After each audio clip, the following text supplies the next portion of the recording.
Unmute అవ్వలేదు madam, మళ్ళీ చేసుకోండి. ఓకే మేడం, ఓకేనా? క్లారిటీ ఉందా వాయిస్ వీడియో అన్ని? ఓకే చెప్పేయండి మేడం, అందరికి చెప్పేశాక స్టార్ట్. ఓకే అండి, వేళ్ళను విడదీయండి. కొన్ని క్షణాల పాటు వేలి చివర్లను కంటి రెప్పల మీద పెట్టుకోండి. Only 5 seconds. 5, 4, 3, 2, 1.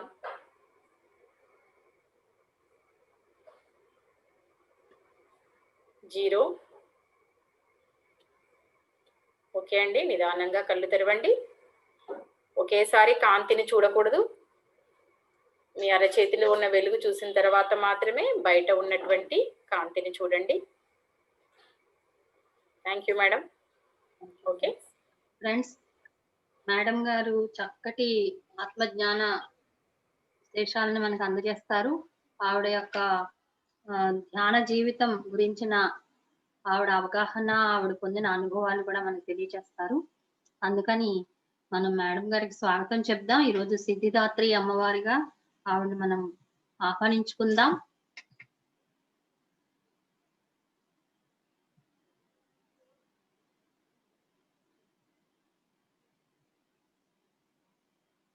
ఓకే మేడం, మీది వీడియో రావట్లేదు మేడం.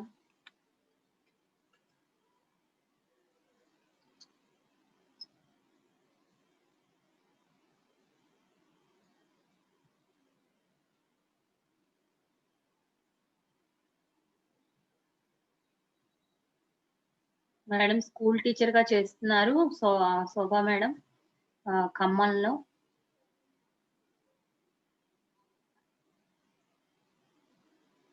అత్యద్భుతంగా ధ్యాన ప్రచారం చేస్తున్నారు.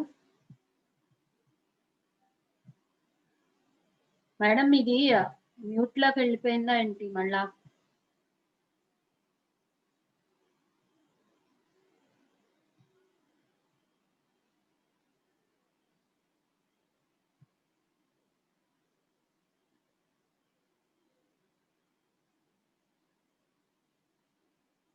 మ్యూట్ లోకి వెళ్ళిపోయారు మళ్ళా. మీరు ఒకసారి హ్యాండ్ రైజ్ చేయండి మేడం, హ్యాండ్ రైజ్ చేయండి ఒకసారి.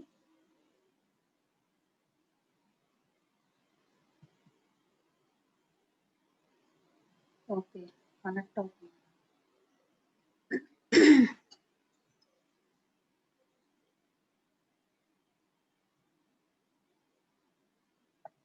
ఇప్పుడు చూడండి, మీరు అన్మ్యూట్ చేసుకోండి.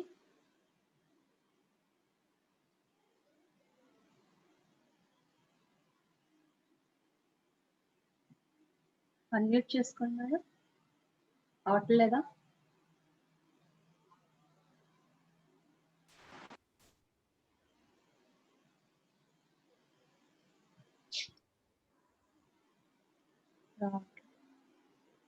ఒకసారి హ్యాండ్ రైజ్ చేయండి, హ్యాండ్ రైజ్ చేయండి.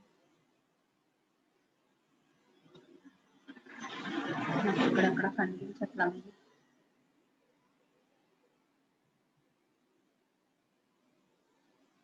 ఓకే, ఇప్పుడు చూడండి మేడం, ఇప్పుడు అన్మ్యూట్ చేసుకోండి. ఓకే, ఇప్పుడు థ్యాంక్ యూ మేడం. కరెంట్ పోయింది, మళ్ళీ సెల్లో కనెక్ట్ అయ్యాను. ఓకే ఓకే, సరే.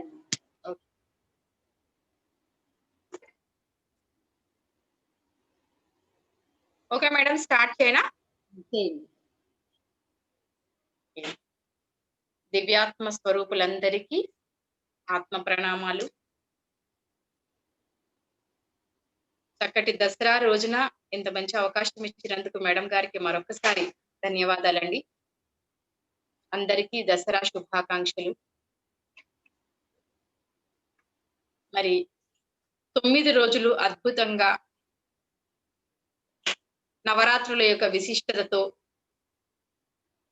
ఎన్నో రోజులుగా మళ్ళీ ధ్యానం చేస్తూ వచ్చారు. ఎంతో అద్భుతమైనటువంటి ఆత్మజ్ఞానాన్ని అందుకున్నాము. ఎన్ని చెప్పినా తిరిగి మళ్ళీ అదే శ్వాస మీద ధ్యాస. ఎందుకని ఇన్ని క్లాసెస్ అరేంజ్ చేయాలి? చాలా మందికి ఈ క్వెషన్ వచ్చుండాలి. ఎందుకంటే ఎవరు కొత్త వాళ్ళు కాదిక్కడ. అందరూ పాత వాళ్ళే కదా! చెప్పిన క్లాసే. కాకపోతే ఎటు వచ్చి సారాంశము శ్వాస మీద ధ్యాసే. ఎందుకని దీనికి ఇంత ప్రిఫరెన్స్ ఇవ్వాల్సొస్తుంది అనేది చాలా ముఖ్యమైనటువంటి విషయమండి. మామూలుగా విజయదశమి యొక్క విశిష్టతను చెప్పొచ్చు. నాకు మార్నింగ్ మేడం గారు ఒక విషయం చెప్పారు. రేపటి నుంచి మీకు శ్రీదేవి గారి క్లాసెస్ అరేంజ్ చేశారని. చాలా అద్భుతమైన సందేశం మీకు అమ్మవారి సందేశం ఇంకా అద్భుతంగా అందుతుంది. మరి విజయదశమి యొక్క అంటే ఈ రోజు సందర్భాన్ని ఉపయోగించి కూడా మనం ధ్యానం క్లాస్ చెప్పుకోవచ్చు. దీన్ని ఎన్ని కోణాల్లో అయినా చెప్పొచ్చండి. ధ్యానం అనేది ఒక కదంబ మాల. దాన్ని ఏ కోణంలో చెప్పుకుంటూ వెళ్ళినా కూడా సమయం సరిపోదు. ఒక 1 డే వర్క్‌షాప్ కూడా సరిపోదన్నమాట. అంటే దీన్ని ఆరోగ్యం అనే కోణంలో చెప్పొచ్చు. లేదా ఆధ్యాత్మికత అనే కోణంలో చెప్పొచ్చు. ఏ యాంగిల్ తీసుకున్నా అది ఇన్‌ఫైనైట్ అన్నమాట. అది అలా వెళ్ళిపోతూనే ఉంటుంది. మరి ఎందుకు ఇన్ని క్లాసెస్ అరేంజ్ చేయాలి? అలాగే అమ్మవారి నవరాత్రుల గురించి కూడా కొద్దిగా విశేషం ఏంటో ఈ ధ్యానానికి అన్వయించి చెప్పుకుందామండి. ఇంకా డీటెయిల్డ్‌గా రేపటి నుంచి మీకు అద్భుతమైన క్లాసెస్ జరగబోతున్నాయి. అయితే ధ్యానం అంటే ఒక ఆధ్యాత్మిక విద్య అండి. ఈ విషయం తెలియకుండా చనిపోయిన వాళ్ళు ఎంతో మందున్నారు. మన తాత ముత్తాతలు మనకు తెలిసి మన సాంప్రదాయాల్లో పూజలు, జపాలు, యజ్ఞాలే కానీ ధ్యానం అనే మాటని ఎక్కడా వినలేదు. మన తరం వరకు కూడా ధ్యానం అనే మాట తెలియకుండానే చనిపోయిన వాళ్ళు చాలా మందున్నారు. మరి మనమే ఎందుకు ఈ ధ్యానాన్ని పట్టుకున్నాము? ఈ ప్రశ్న మీ అందరికీ వచ్చుండాలి. తర్వాత ఇన్ని క్లాసెస్ పెట్టినంక కూడా మళ్ళీ మళ్ళీ క్లాసెస్ ఎందుకు? స్వాధ్యాయం ఎందుకు? సజ్జన సాంగత్యాలెందుకు? దీని యొక్క ఆంతర్యం కూడా తెలిసి ఉండాలి. అలాగే నవరాత్రులలో ఇంత భక్తి యోగం నుంచి ధ్యాన యోగంలోకి ఎలా వచ్చాము? ఈరోజు చెప్పబోయే ఎందుకంటే ఇది ఒక మహా సముద్రం. అందులో మీ ముందు ఒక నీటి బొట్టును కూడా ఉంచలేము ఇంత సమయంలో. ఈ తక్కువ సమయంలో. ఇది ఒక సాధకుడు ఎప్పుడు ఒక నిత్యాన్వేషిగా, సత్యాన్వేషిగా ఉంటే తప్ప అది ఇది ముందుకు వెళ్ళేటువంటి సబ్జెక్ట్ కాదు. అది మీరైనా, నేనైనా, ఎవరైనా సరే. ఎందుకంటే జ్ఞానం అనంతమైనది. ఇప్పుడు అమ్మవారి విషయమే తీసుకుందామండి. 9 రోజులుగా ఎన్ని బాలా త్రిపుర సుందరి నుంచి ఇప్పటి వరకు విజయదశమి వరకు, దుర్గా అమ్మవారి వరకు ఎన్నో అవతారాలు ఎలా ఎత్తుతూ వచ్చిందో, మనం కూడా అన్ని అవతారాలు ఇంట్లో ఎత్తుతూ ఉన్నామండి. ఎన్నో అంతరార్థాలు చెప్తూ వచ్చారు. మేడం గారు ఇంకా చాలా అద్భుతంగా చెప్పే ఉంటారు మీకు. అయితే ఇక్కడ బాలా త్రిపుర సుందరి అంటే ధ్యానానికి అన్వయించుకొని చెప్తే, ఒక వ్యక్తి ధ్యానంలోనికి ప్రవేశం చేయడము. నా ఉద్దేశంలో ఈ ధ్యానము అనే అంశము తెలియకపోతే వాళ్ళు ఒక అన్‌ఎడ్యుకేటెడ్స్‌తో సమానం. నేనొక టీచర్‌నండి ఖమ్మంలో. నా పరిచయం కూడా చెప్పకుండా క్లాస్ కంటిన్యూ చేయాలి. అంత సమయం కూడా మీకు సబ్జెక్ట్ అందించాలనే తాపత్రయంలో నేను చెప్పడం మర్చిపోయాను. నేను ఖమ్మంలో గవర్నమెంట్ టీచర్‌గా మ్యాథమెటిక్స్ అంటే నా సబ్జెక్ట్ బేసికల్‌గా. కానీ నాకిష్టమైన సబ్జెక్ట్ స్పిరిచ్యువల్ సైన్స్. టీచింగ్ చేయడం అనేది అసలు నాకు కొత్తే కాదు. 25 ఇయర్స్ నా గవర్నమెంట్ సర్వీసు. ఇంకా ప్రైవేట్ సర్వీసెస్ ఒక 5 ఇయర్స్ ఉన్నాయి. నేను చాలా చిన్న వయసులోనే ఈ ఫీల్డ్‌లోకొచ్చాను. కానీ నాకు చాలా ఇష్టమైన టాపిక్ ఏంటంటే స్పిరిచ్యువల్ సైన్సే. ఈ క్లాస్ ఎవరైనా పిలిస్తే ప్రాణం లేచొస్తుంది. ఎప్పుడెప్పుడు వెళ్లి ఎవరెవరికి చెప్పాలా అన్నంత తాపత్రయం ఉంటుందండి. అది ఎందుకంటే ఇది ఒక జీవం ఉన్న సబ్జెక్ట్. ఆ సబ్జెక్టు జీవితాన్ని ఇస్తుందేమో కానీ ఈ సబ్జెక్టు జీవాన్ని పోస్తుంది. కాబట్టి దీన్ని అందించడానికి ఎంత తాపత్రయం అంటే అసలు ఈరోజు యాక్చువల్‌గా నాకు 10-12 మా దగ్గర క్లాస్ ఉంది. ఇప్పటి వరకు కూడా నేను పిల్లలకి ప్లాన్ చేస్తూ ఇంకా 5 నిమిషాలు లేట్‌గా జాయిన్ అయ్యాను. మాకు ఈ రోజు నుంచి చిల్డ్రన్స్ క్లాసెస్ కూడా స్టార్ట్ అయ్యాయి. ఎంత చెప్పినా తనివి తీరని సబ్జెక్టు, ఎంత విన్నా తనివి తీరని సబ్జెక్టు, ఎంత నేర్చుకున్నా తరగని సబ్జెక్ట్ అండి. ఏదో 4 రోజుల క్లాసెస్ పెట్టి వదిలేసేది కాదు. ఇంత అద్భుతమైన సబ్జెక్ట్ ఇది మృత సంజీవిని విద్య. మనం ఎప్పుడైతే ఈ క్లాసుల్లోకి అడుగు పెట్టామో అప్పుడే పుట్టినట్టు. అంటే మరో జన్మ ఎత్తినట్టు. బాలలము అని అర్థం. ఒక ఎడ్యుకేషన్‌లోకి ఇప్పుడు చదువు రాని వాళ్ళని బయట చూసి మనం ఏమనుకుంటామంటే ఒక ఇల్లిటరేట్స్ అని ఎలా భావిస్తామో ఎక్కడికైనా మేము పీహెచ్‌డీ చేసాం. అంతకుముందు నేను చాలా ఫీల్ అయ్యేదాన్ని. నాకు పీహెచ్‌డీ చేయాలని, ఎంఫిల్ చేయాలని, ఎంఎస్సీ చేయాలని అంటే నేను చదువుతూ ప్యారలెల్‌గా జాబ్ చేస్తూ చదువుతూ వచ్చానన్నమాట. అలా అనుకునేదాన్ని. అయ్యో! నేను పీహెచ్‌డీ చేయలేకపోయానే, ఎప్పుడూ బాధ్యతలు అని అనుకున్నాను. ఇంకా ప్రమోషన్స్ తీసుకోవాలి. ఇప్పుడు అసలు అలాంటి ఆలోచనే లేదు. ఎందుకు అనంటే ఆల్రెడీ ఒక పీహెచ్‌డీలో జాయిన్ అయిపోయాను.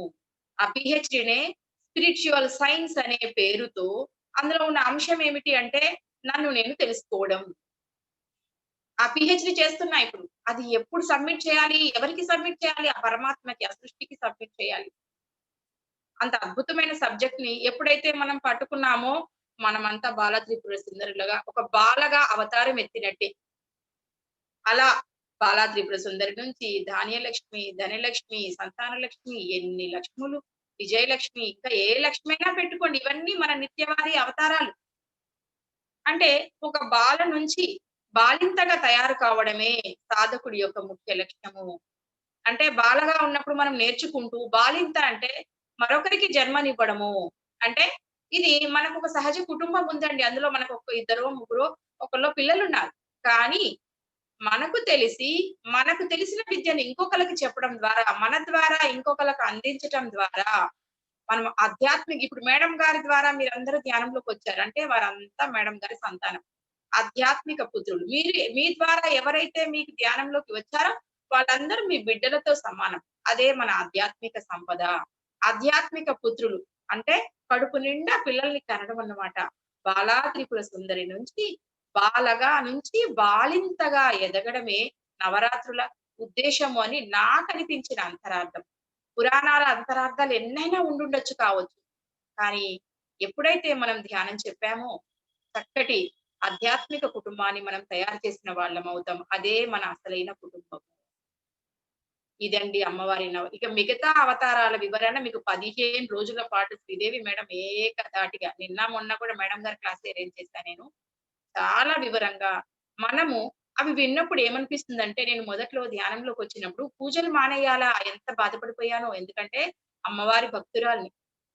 ఇంట్లో 3కి, 2కి లేచేదాన్ని. నేను స్కూలుకెళ్ళాలి కాబట్టి ఏదన్నా స్పెషల్ పూజుందంటే 2 నుంచి, 3 నుంచి ఇంకా తుడుచుకోవడాలు, అభిషేకాలు ఇవే పనులన్నమాట. ఈరోజు సాధన కోసం అలా లేస్తాను. నిద్రనే త్యాగం చేయాలన్నంత తపనుంటుంది నాకు. మరది ఎలాగొచ్చింది? ఒకప్పుడు ధ్యానం అనే ఇప్పుడు ధ్యానం అనేదాన్ని అప్పుడు పూజల వెంట పరిగెత్తేది. అంటే ఒక భక్తి యోగం నుంచి ధ్యాన యోగంలోకి వెళ్ళాలి అనేటువంటి మన మనసులో ఆ జ్ఞానం ఎలా స్థితమైంది? అన్వేషణలోనే స్థితమైంది. ఒకరు చెప్తే చేసేది కాదు. అంటే పూజలు తప్పని కాదు. పూజలనేవి కంపల్సరీ ఒక వ్యక్తి ఆధ్యాత్మికంగా ఎదగే క్రమంలో పూజలనేవి ఒక స్టెప్పు. అది ఒకటో తరగతి కావచ్చు, రెండవ తరగతి కావచ్చు. ఒకటో తరగతి, రెండో తరగతి చదవకుండా పీహెచ్‌డీ ఎలా చేయలేమో, భక్తి యోగాన్ని పూర్తి చేయకుండా ధ్యాన యోగాన్ని పూర్తి చేయలేం. ఫర్ ఎగ్జాంపుల్ ఒకసారట నారద మహామునిని విష్ణుమూర్తిని ఎవరో అడిగారట. మీకు చాలా మంది భక్తులున్నారు గదా! అందులో ఎవరంటే బాగా ఇష్టము అని అడిగారట. నారదుడు ఎదురు చూస్తూ ఉన్నాడట. ఎంతసేపు నారాయణ, నారాయణ అని తిరుగుతూ ఉంటా కదా నేను. ఆయన జపం చేస్తూ ఉంటా కదా! నా పేరు చెప్తాడేమో అని ఎదురు చూస్తున్నాడట. కానీ ఆ మహావిష్ణువు మాత్రం తన పేరు చెప్పలేదట. ఎవరి పేరు చెప్పాడు మరి? ఆంజనేయ స్వామి పేరు చెప్పాడట. అసలు నారదుడికి ఇంకా అసలు కళ్ళు తిరిగిపోయాయి. నేనేమో జపం చేస్తూ ఈయన చుట్టూ తిరుగుతున్నాను. ఈయనేమో ఆంజనేయ స్వామి పేరు చెప్తున్నాడేంటి? అని చుట్టూ ఉన్న ఆ మునీశ్వరుల దగ్గరికి వెళ్లి, ఏవండి ఏంటిది ఇలా జరిగింది? ఇక్కడ ఏంటి రహస్యం అని అడిగితే, అప్పుడు ఆ మునీశ్వరులు చెప్పారు. ఆంజనేయ స్వామికి జ్ఞానం తెలుసు. ఆధ్యాత్మిక సాధనలో ఉన్నాడు. ఆయనకి, ఈయనకి తేడా ఏంటంటే భక్తి యోగంతో ఆగిపోయాడు. జపంతో ఆగిపోయాడు నారదుడు ఒకప్పుడు. కానీ ఆంజనేయ స్వామి చిరంజీవిగా ఇప్పటికీ ధ్యానం చేస్తూ ఆ హిమాలయాల్లో ఉన్నట్టుగా మన పెద్దవాళ్ళు చెప్తూ ఉంటారు. ఆ హనుమంతుడిని అడిగినప్పుడు ఆహ్, ఏంటి నీకు నువ్వెవరివి అని అడిగితే, దేహ స్థితిలో నేను నీ బంటుని. ఎవరిని? రాముడికి బంటు అంటే ఏ పని చెబితే ఆ పని చేసేటట్టుగా రామబంటుగా ఆయన పేరు ప్రఖ్యాతి పొందాడు దేహ స్థితిలో. మరి మనోస్థితిలో హృదయం చీల్చి చూస్తే ఆ హృదయంలో రాముడే ఉన్నాడు. అది మనోస్థితి. అది కూడా భక్తి యోగమే. కానీ ఆత్మస్థితిలో నువ్వు నేను ఒకటే అనే సత్యాన్ని తెలుసుకున్నాను కాబట్టి ఆంజనేయ స్వామి అంటే ఒక కోతి హనుమంతుడిగా మారిపోవడానికి శ్వాస మీద ధ్యాస పట్టుకొని పవనపుత్రుడిగా ఆంజనేయుడిగా ఎదిగాడు. ఆత్మ సాధన చేసి ఆ పరమాత్మ వేరు నేను వేరు కాదు అనే తత్వంలోకి అదే ఆత్మతత్వంలోకి వచ్చాడు కాబట్టి ఆంజనేయ స్వామి అంటే నాకు చాలా ఇష్టము అని విష్ణుమూర్తి చెప్పడం. అప్పుడు వెళ్ళి నారద మహాముని సాధన నేర్చుకోవడం, తను కూడా ధ్యానం చేయడము జరిగింది అని చెప్తారు. మరి ధ్యానానికి ఎంత పెద్ద పూజ తప్పు కాదు. పూజ ఉంటేనే అది బ్యాలెన్స్ అది కంప్లీట్ చేయకుండా మనం ఇక్కడికి రాలేమండి. పూజలు చేయగా, చేయగా, చేయగా 7 జన్మల పాటు దేవుడి ముందు విగ్రహాల ముందు కూర్చొని దేవుడా నాకు మార్గం చూపించు. ఈ భూమి మీద ఉన్న ప్రతి మానవుడు దుఃఖము లేని మానవుడే లేడుగాక, లేడుగాక లేడు. మనం అనుకుంటాము పక్క వాళ్ళని చూసి అబ్బా! ఎంత గొప్పగా వీళ్ళు సంతోషంగా ఉన్నారనుకుంటారు. చాలా తప్పండి. నేను కూడా అలాగే అనుకునేదాన్ని. ఏ మానవుడు కూడా దుఃఖరాహిత్యంలో లేనే లేడు. మరి ఎవరయ్యా దుఃఖరాహిత్యంలో ఉన్నది అంటే, ఒక్క యోగి మాత్రమే దుఃఖము లేకుండా జీవించగలడు అనేది అక్షర సత్యము. ఇది నా అన్వేషణలో ఎవరో చెప్తే కూడా కాదు. ఒక్క యోగత్వము లేకుండా ఆనంద తత్వము సాధ్యం కాదు గాక కాదు. ఒక సినిమా యాక్టర్ కావచ్చు, రాజకీయ నాయకుడు కావచ్చు, ఇంకెవ్వరైనా కావచ్చు. ఎంతమంది సినిమా యాక్టర్లు సూసైడ్ చేసుకొని చనిపోయారు? రాజకీయ నాయకులు ఏమైనా ప్రశాంతంగా ఉన్నారా? ఆనందంగా ఉన్నారా? ఆనందానికి కొలబద్ద ఏది? ఒక్క యోగత్వము లేకుండా ఆనందం అనేది రాదుగాక రాదు. మరి ఆ ఆనందం కోసం మనం ఏం చేయాలంటే ధ్యానం చెయ్యాలి. ఆ సబ్జెక్టు అవగతం కావడానికి అంత తొందరగా ఎక్కదు. కళ్ళు మూస్తే జబ్బులు తగ్గడం ఏంటి? సంపదలు రావడం ఏంటి? అసలు ఇదంతా సత్యమా? మనమే కళ్ళు మూసుకొని కూర్చుంటే మరి ఈ హాస్పిటల్స్ అన్నీ ఎందుకు? ప్రపంచం నిండా ఇళ్ళ కన్నా హాస్పిటల్సే ఎక్కువున్నాయే. ఎంత లాజికల్ మైండ్‌గా పనిచేస్తుంటుంది చూడండి. ఎక్కడైతే లాజికల్ మైండ్ ఉంటుందో అక్కడ స్పిరిచ్యుయాలిటీ ఉండదండి. సైన్స్‌కి అందని జవాబులన్నీ కూడా స్పిరిచ్యువల్ సైన్స్‌కి అందుతాయి. ఆధ్యాత్మిక శాస్త్రంలో మాత్రమే జవాబు. ఇది శాస్త్రం అండి ధ్యానం అనేది. నిరూపించబడినది.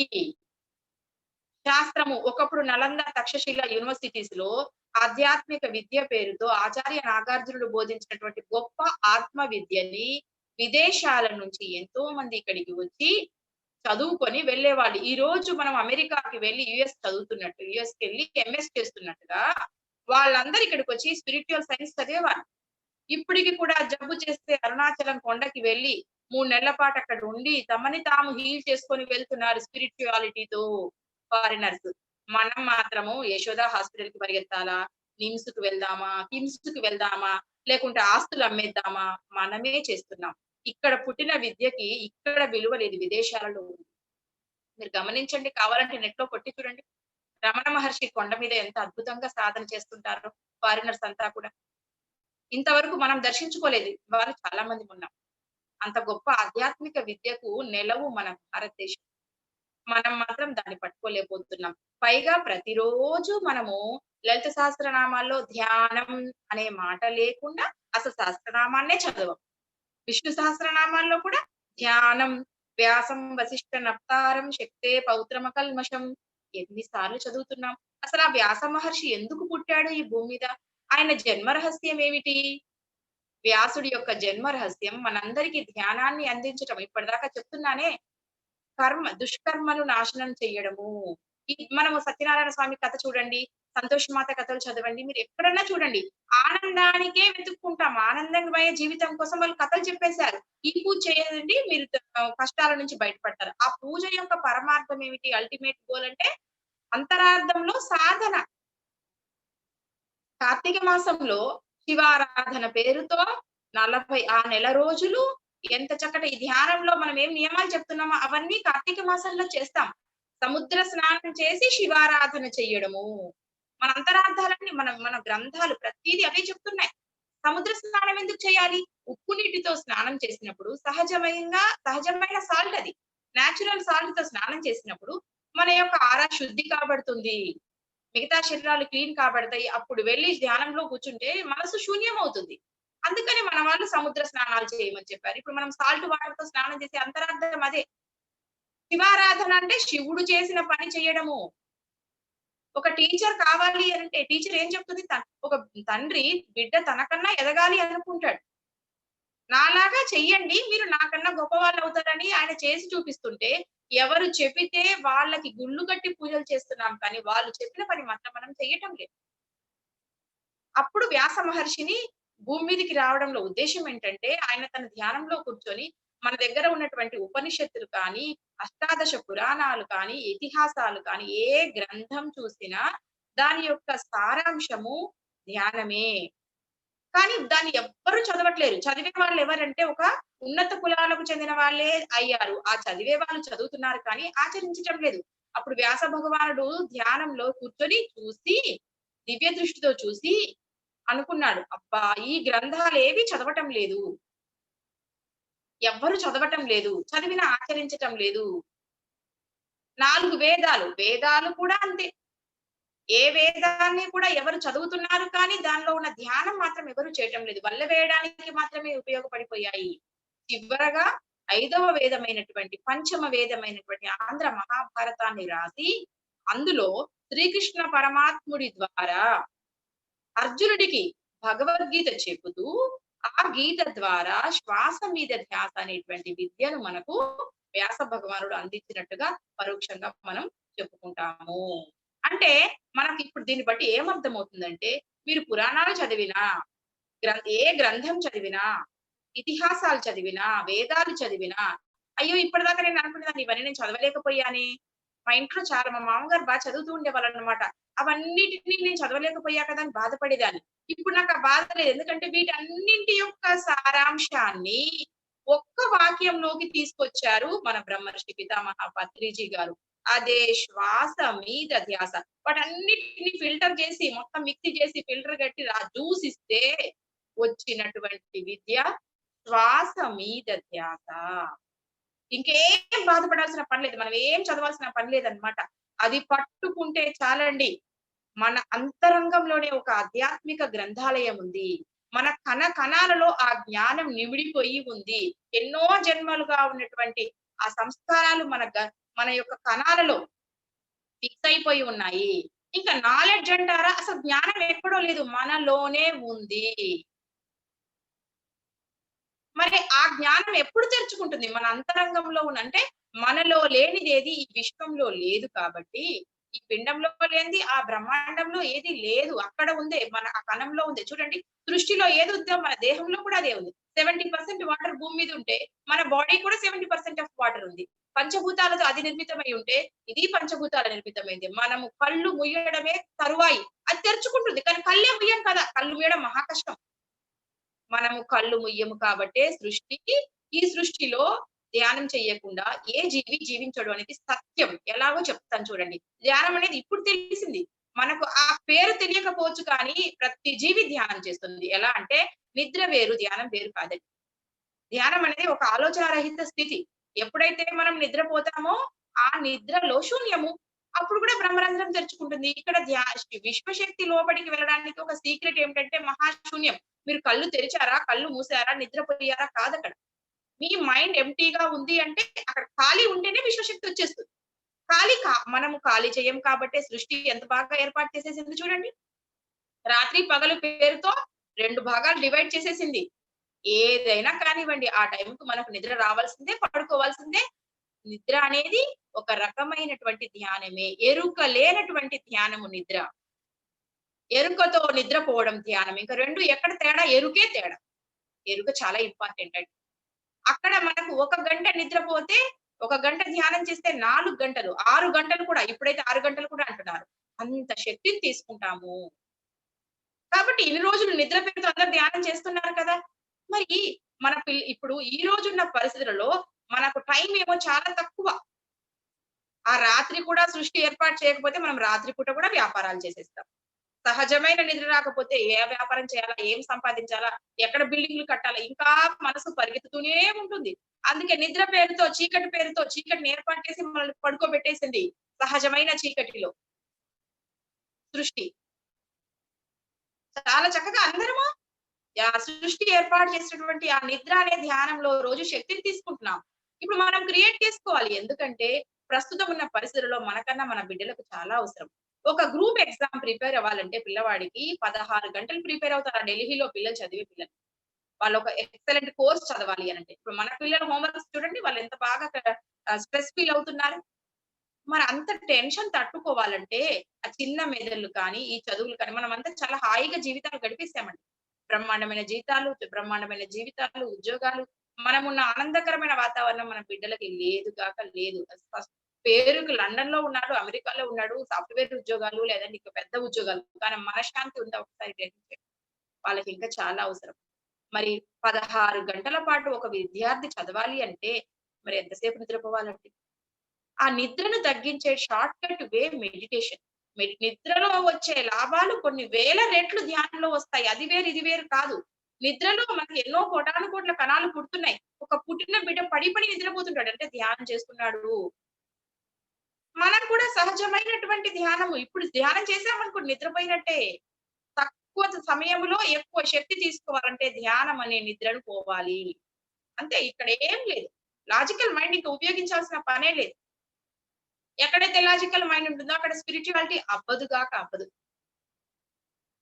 నమ్మేసి కళ్ళు మూయడమే. కళ్ళు మూస్తే లోపల ఏం తెచ్చుకోవాలో కళ్ళు మూయించే ప్రయత్నం చేసేవాడే గురువు. అందుకే మిలారెపా కథలో అందరూ మిలారెపా కథ అనే బుక్ చదవండి. ఆ గురువు ఎంతసేపు గుహ దాకా తీసుకువెళ్ళేవాడే గాని గుహలోకెళ్ళాక కళ్ళు మూయాల్సిన వాడు శిష్యుడే కదా! అంటే ఈ విద్యను చెప్పడానికి ముందు అహంకారాన్ని తీసేస్తాడు. ఎందుకంటే ధ్యానము ద్వారా అద్భుతమైన శక్తి మనలో వస్తుంది. మన గుణాలు సరి అయిన గుణాలు అయినప్పుడు అది విశ్వానికి ఉపయోగపడుతుంది ఆ శక్తి. అందుకనే మిలారెపా కథలో అతని యొక్క అహంకారం తీసేస్తూ ఉంటాడు. మనలో ఉన్న అరిషడ్ వర్గాలను హరింప చెయ్యడమే గురువు యొక్క పని. గురువు అంటే జ్ఞానం ఇచ్చేవాడు కాదట. అజ్ఞానాన్ని తీసేసేవాడు గురువు. అజ్ఞానం తీసేసినందుకు ఇంక అక్కడ ఉండేదే జ్ఞానం. అందుకే పత్రికారు కనపడ్డ వాళ్ళనల్లా కొడుతుంటాడు, అరుస్తుంటారు, తిడుతుంటారు. మనకేం అర్థం కాదు. అంటే మనలో అహంకారం చచ్చిపోతేనే కానీ ఈ అమృత విద్య యొక్క అమృతాన్ని తాగలేమండి. ఏదో కళ్ళు మూసి శ్వాస మీద ధ్యాస పెట్టి శక్తి తీసుకున్నామా, క్షీర సాగర మథనం ఎలాంటిదో మన ధ్యాన సాధన అలాంటిది. ఆ క్షీర సాగర మథనంలో ఎన్ని పుట్టాయండి? చివర్లో కదా అమృతం పుట్టింది. మరి అంత క్షీరసాగర మథనము చేసిన వాళ్ళు ఎవరు? ఇద్దరు దేవతలు చేశారు, రాక్షసులు చేశారు. కానీ ఫలితాన్ని మాత్రం దేవతలే పొందారు గ్రహించండి. ఆ అద్భుతమైన అమృత ఫలాలను దేవతా గుణాలు ఉన్నప్పుడు మాత్రమే పొందగలము అని ఆ క్షీరసాగర మథనం యొక్క అంతరార్థము. కాబట్టి ఈ విజయదశమి రోజు ఎప్పుడు విజయం మనకు వరిస్తుంది? మనలో ఉన్న అరిషడ్ వర్గాలే అనే ఆ రాక్షసుడు మనలోనే ఉన్నాడు. ఇక్కడ మహిషాసుర మర్దిని ఆవిడ. అంటే ఒక రాక్షసుడిని చంపడం అంటే అర్థం ఏంటి? ఇప్పుడు ప్రత్యేకంగా రాక్షస జాతి అనేది ఉందా? సెపరేట్ గా మనకు కనపడుతుందా? కనపడదు. ఒక సినిమాలో తను చెప్తాడు రాజేంద్ర ప్రసాద్ పెళ్లి పుస్తకం సినిమాలో ఏమని? మంచి చెడులు విడివిడిగా ఉండవు. ఒకే దగ్గర పోతుంటాయి. అవకాశాన్ని బట్టి, అవసరాన్ని బట్టి మంచి బయటికొస్తుందట. అవసరాన్ని బట్టి చెడు బయటికొస్తుందట. మనకు అనుకూలంగా ఉన్న చోట మనం మంచిగా కనిపిస్తాము. మనకు అనుకూలంగా లేని చోట మన ప్రవర్తన ద్వారా బయటపడి మనలో ఉన్న దుర్గుణాలు బయటికొస్తున్నాయి. అంటే ఇద్దరూ మనలోనే ఉన్నారు. మరి ఎప్పుడైతే దుర్గుణాలను హరింపజేస్తామో మళ్ళీ అచ్చంగా మంచితనంతో, దైవత్వంతో ఉంటామో అప్పుడే మనం దైవత్వం. ఆ చెడ్డ గుణాలను ఆ హరిషడ్ వర్గాలనేటువంటి ఆ దుర్గుణాలను నశింప చెయ్యడమే మహిషాసుర మర్దిని అంటే. ఎవరా మహిషాసుర మర్దిని? ఎవరిలో ఉన్న దుర్గుణాలు వాళ్ళు హరింప చేసుకుంటారో ధ్యాన సాధన ద్వారా వాళ్ళు ఈ రోజు విజయాన్ని ఈ రోజు అంటే ఎప్పుడైనా సరే. అసలు నేను దసరా స్పెషల్ గా చెయ్యను. ఎవ్రీడే దసరా. ప్రతిరోజు పండగ. పండగ ఒక్కరోజు చేసుకునేది కాదు. ఒక ధ్యానికి ప్రతిరోజు ప్రతినిత్యం పండగే. మనలో ఉన్న ప్రతి దుర్గుణాన్ని పట్టుకొని ఎప్పటికప్పుడు హరింప చేయడమే దసరా. అందుకే నేను అనుకున్నాను. చెప్పాను కదా! పీహెచ్‌డీ కోర్స్ ఇది. మరి ఈ దుర్గుణం ఎప్పుడై అంతమైపోతుంది? దీన్ని ఎవరు పట్టుకుంటారు? నిన్ను నువ్వే తెలుసుకోవాలి. ఇప్పుడు నేను ఇక్కడ కూర్చున్నాను. నేను బాగా చెప్తానా? రాధా మేడం బాగా చెప్తారా? అని ఆలోచించారనుకోండి. అంటే నాలో ఒక అసూయ మొదలైంది. అది ఎవరు గ్రహిస్తారు? మీరెవరు గ్రహించారని దబాయించేస్తా. లేదండి నేను చాలా ఫెయిర్ అంటా నేను. కానీ నా లోపల ఒక సాక్షి ఉంటాడు. ఆత్మ సాక్షి అంటాడే, నీ గుండె మీద చెయ్యేసుకొని చెప్తావు అంటాం మనం. నువ్వు ప్రమాణం చేసి చెప్పు అంటుంటాం మనం ప్రాపంచిక భాషలో. వాడు చెప్తుంటాడు తప్పు చేస్తున్నావు నువ్వు. నీలో ఉన్న ఈ బుద్ధి తప్పు. అసూయ అనే గుణాన్ని హరింప చేసుకో అని ఒకడు ఉంటాడు పక్కన. ఆ వాడే గమనించేవాడు. ఇప్పుడు ఈ శ్వాసను గమనించేవాడు కూడా వాడే. శ్వాసను ఎవరు గమనిస్తున్నారు? అంటే మనలో ఇప్పటిదాకా మనకు తెలిసి ఎవరు లేరు. ఏదో ఊపిరి ఉంది, జీవించేసాం. ఈ ఊపిరి ఉంది, దీన్ని గమనించు. ఎవరు గమనించేదంటే ఆత్మ. అలా మనం చేసే ప్రతి పనిని ఇప్పుడు ఇంటికి తాళం చేయలాంటిదండి. నిద్రకి, ధ్యానానికి తేడా ఏంటంటే ఎరుక. ఎరుక ఈజ్ నాకు చాలా ఫేవరెట్ సబ్జెక్ట్ అదనమాట. చాలా ఇంపార్టెంట్ సబ్జెక్ట్. అది ఒక తాళం చెయ్యి. ఇంటికి తాళం వేసి, తాళం చెయ్యి చేతిలో పెట్టేసుకున్నాం. అది పడేసుకుంటే కష్టం కదా! తాళం వేయకున్నా కష్టం కదా! ఆ తాళం వేయకుండా ఉన్నాం ఇప్పటిదాకా. అంటే ఎరుక లేదు అని అర్థం. లోపలికి ఏది వెళ్తే దాన్ని పంపించేసాం. కోపమొచ్చింది, దుఃఖమొచ్చింది. దుఃఖము కూడా బాధ, విపరీతమైనటువంటి ఇరిటేషన్, చిరాకు, అరిషడ్ వర్గాలన్నీ కూడా ఇవన్నీ లోపలికి వెళ్ళిపోయాయి. అవి తప్పు అని ఇప్పుడు తెలుసుకుంటాం. ఆ రాక్షసుని చంపాలి అనేది ఆలోచిస్తున్నాం. ఆ సాధనలో మనం ఉన్నాం. బాగా క్లాస్ చెప్పేసాము. ఇంటికెళ్ళాక నా ప్రాపంచిక విషయంలో మా ఇంట్లో నాకు కోపం వచ్చేస్తుంటుంది. అప్పుడు నన్నేమంటారు, "ఇప్పటిదాకా క్లాస్ చెప్పావు గదా! పెద్దగా కోపం రావద్దని. మరి ఇప్పుడు నువ్వు చేసేదేంటి?" అని అడుగుతారా లేదా? ఎక్కడైతే చెప్పానో సాధ బోధించబడింది సాధించటం కోసమే. వెంటనే నాకు ఎరుకల్లోకొస్తుంది. ఓహో! అంటే నేను చెప్పాను కాబట్టి అన్ని సాధించాలని కాదు. ఎవ్వడు పూర్తిగా సాధిస్తే వాళ్ళు దేవుడే ఇక్కడ. ఎప్పుడైతే నేను దాన్ని గుర్తిస్తానో నాకొచ్చిన కోపాన్ని 10 సార్లు వచ్చే కోపం 9, 8, 7, 6, 5 అలా గమనించడం ద్వారా తగ్గుముఖం పట్టి జీరో అయిపోతుంది. అప్పుడు నేను కోపాన్ని జయించగలిగాను. నెక్స్ట్ దుఃఖము, నెక్స్ట్ అసూయ, నెక్స్ట్ ఈర్ష్య, వ్యామోహము ఇలా వరుసగా ఒక్క గుణాన్ని నేను గుర్తించి నేను ఒప్పుకుంటే కదా అది హరింపబడేది. నేను దబాయించాననుకోండి, "ఏహే! నాకేం కోపం లేదండి. నాకేం జలసీ లేదండి" అన్నాననుకోండి, నన్ను నేను మోసపుచ్చుకుంటున్నాను. ఇంకా పీహెచ్‌డీ రాంగ్ పీహెచ్‌డీ అది. నన్ను నేను తెలుసుకోవడంలో తప్పు. గమనించి నన్ను పట్టించుకోవట్లేదు. దాన్ని నేను ఎంకరేజ్ చేసుకుంటాను. అసలు సబ్జెక్ట్ అదండి. అలా అప్పుడే మన యొక్క శక్తి నిలువలు మిగులుతాయి. ఒక గంట మీరు కళ్ళు మూసి ధ్యాన సాధన చేశారు. 23 గంటలు ఏం చేశారు అనే దాని మీదే మన యొక్క ఎనర్జీ లెవెల్స్ బ్యాలెన్స్ డిపెండ్ అయ్యి ఉంటుందన్నమాట. ఆ 23 గంటలు కూడా ఎరుకతో ఉండడమే. కళ్ళు మూసినప్పుడు శ్వాస మీద ధ్యాస, కళ్ళు తెరిచాక మన యొక్క ప్రవర్తన మీద ప్రతి క్షణం ఎరుకతో ఉండడమే. ఎప్పుడైతే ఎరుక అనేటువంటి తాళం వేశామో, ఇంకా దొంగ లోపలికి దూరడు కదండీ! తాళం వేయకపోతే ఏమవుతుంది ఆటోమేటిక్ గా? దొంగ లోపలికొచ్చే అవకాశం ఉంది. ఇప్పుడు తాళం వేసి కాపలా ఉన్నాం. అమ్మో! నా లోపలికి ఇప్పుడు కోపం వస్తుంది, రాకూడదు అని గట్టిగా నమ్మినప్పుడు ముందు దొంగతనం చెయ్యొద్దు అని నేర్చుకున్నాక చెయ్యకుండా ఉండడం మన అంతరంగంలో స్థితమైపోతుంది. లోపల ఫిక్స్ అయిపోతుంది. అది పూర్తిగా మూలంతో సహా ఆ దుర్గుణం పెకిలివేయబడుతుంది. అలా అన్ని దుర్గుణాలను పెకిలివేయబడడమే దుర్గావతారంగా మనము జన్మ తీసుకోవడం. అదే అసలైన విజయదశమి. అందుకే పండుగలు వస్తూనే ఉన్నాయి. ఎందుకంటే రోజులు సహజం భూమి మీద ప్రాపంచికంగా అందులో సంసారంలో నిర్వాణం చెందకుండా ఏ మహామునికి కూడా మోక్షం లేదు. చూడండి, విశ్వామిత్రుడు అన్ని సంవత్సరాలు సాధన చేసిన గొప్ప యోగి కదా మహాముని. మళ్ళీ మేనక వెంట పడిపోయాడేంటండి? ఆయనకే మనసును జయించడం సాధ్యం కాలేదు. ఇంద్రుడు కూడా ఎప్పటికప్పుడు తన శక్తికి మించి ఇంకెవరొస్తారా అని కన్నేసి చూస్తున్నాడు. మేనకను పంపించింది ఆయన కదా! మొదటిసారి ఓడిపోయాడేమో, కానీ తర్వాత రంభ, ఊర్వశి ఎవరొచ్చినా లేదు నీ దగ్గరే ఉంచుకో పో అని పంపించాడు. చివరికి అక్కడ ఫిక్స్ అయిపోయారు వాళ్ళు. అలా అంటే సాధన చేస్తున్నా కూడా మన మనసు ఎప్పుడు కూడా ఎప్పుడైనా పట్టు తప్పే అవకాశం ఉంటుంది. ఆ మనసును గ్రిప్పులో పెట్టుకోవడమేనండి యోగత్వం అంటే. అది పట్టుకున్నామంటే మనం దైవాలతో సమానము. ఈ మనస్సును మంచి పనులకి చేయొచ్చు, ఉపయోగించొచ్చు, చెడు పనికి ఉపయోగించొచ్చు. అదే దాని గ్రిప్పులోకి మనం వెళ్ళకూడదు. మన గ్రిప్పులోకి అది రావాలి. అదేనండి సాధన యొక్క అంతరార్థం. అది సాధనలోకి వచ్చింది అనంటే, మన గ్రిప్‌లోకి వచ్చిందనంటే ఇంకసలు మనం చేసేది ఏమీ లేదు. ఈ గొప్ప విద్యను మనము సాధించాలి అంటే శ్వాస విద్యను పట్టుకోవాలి. సహజమైన శ్వాసను. ఎన్ని హఠయోగాలు చేసాము, ఎన్ని రకాల యోగాలు చేసి చివరికి ఎక్కడికొచ్చామంటే అసలు ఏం చేయక్కర్లేదు. పరిగెత్తాం. పరిగెత్తొద్దు. కూర్చుంటే వస్తాయి. పరిగెత్తితే రాదు మోక్షము. కూర్చుంటే కుప్పలు, తిరిగితే తిప్పలు అనే సంగతి ఇప్పుడు తెలుసుకున్నాం. దీన్ని అందించటానికి వేదవ్యాస మహాముని భగవద్గీత ద్వారా కృష్ణుడు మనకు చెప్పినట్టుగా చెబితే, మరి భగవద్గీతను ఏం చేశాము? కేవలం చనిపోయినప్పుడు వేసే క్యాసెట్ కి పరిమితం చేశాం తప్ప, గీత పెడితే మనకు అక్కడ ఏదో శాంతి లేచిపోయింది అనేటువంటి భావం వచ్చేటట్టు తయారైపోయింది. ఇప్పుడు కదా భగవద్గీతను అందరం ఒక నేర్పిస్తున్నాం స్పెషల్ గా. కానీ అది కేవలం పారాయణ గ్రంథం కాదు, ఆచరణాత్మక గ్రంథం. మన యొక్క పర్సనాలిటీ డెవలప్మెంట్ టోటల్ భగవద్గీతలో ఉంది. అది కూడా చదవలేకపోయారా? కళ్ళు మూసి శ్వాస మీద ధ్యాస పెట్టండి. అందులో ఏముందో మీకు ఇక్కడ శ్లోకాలు. మా దగ్గర బ్యాచ్ లో ఒక్కొక్కరు అనుభవాలు చెప్తారు. భగవద్గీతలో వచ్చిన శ్లోకాన్ని ఆ రోజు వాళ్ళు ధ్యానంలో విని అర్థాలు చెప్తున్నారు మాస్టర్స్. ఇంకా సపరేట్ బుక్ కూడా తెరవక్కర్లేదు. అసలు ఆ అనుభవాలు వింటే ఆశ్చర్యం వేస్తుంది.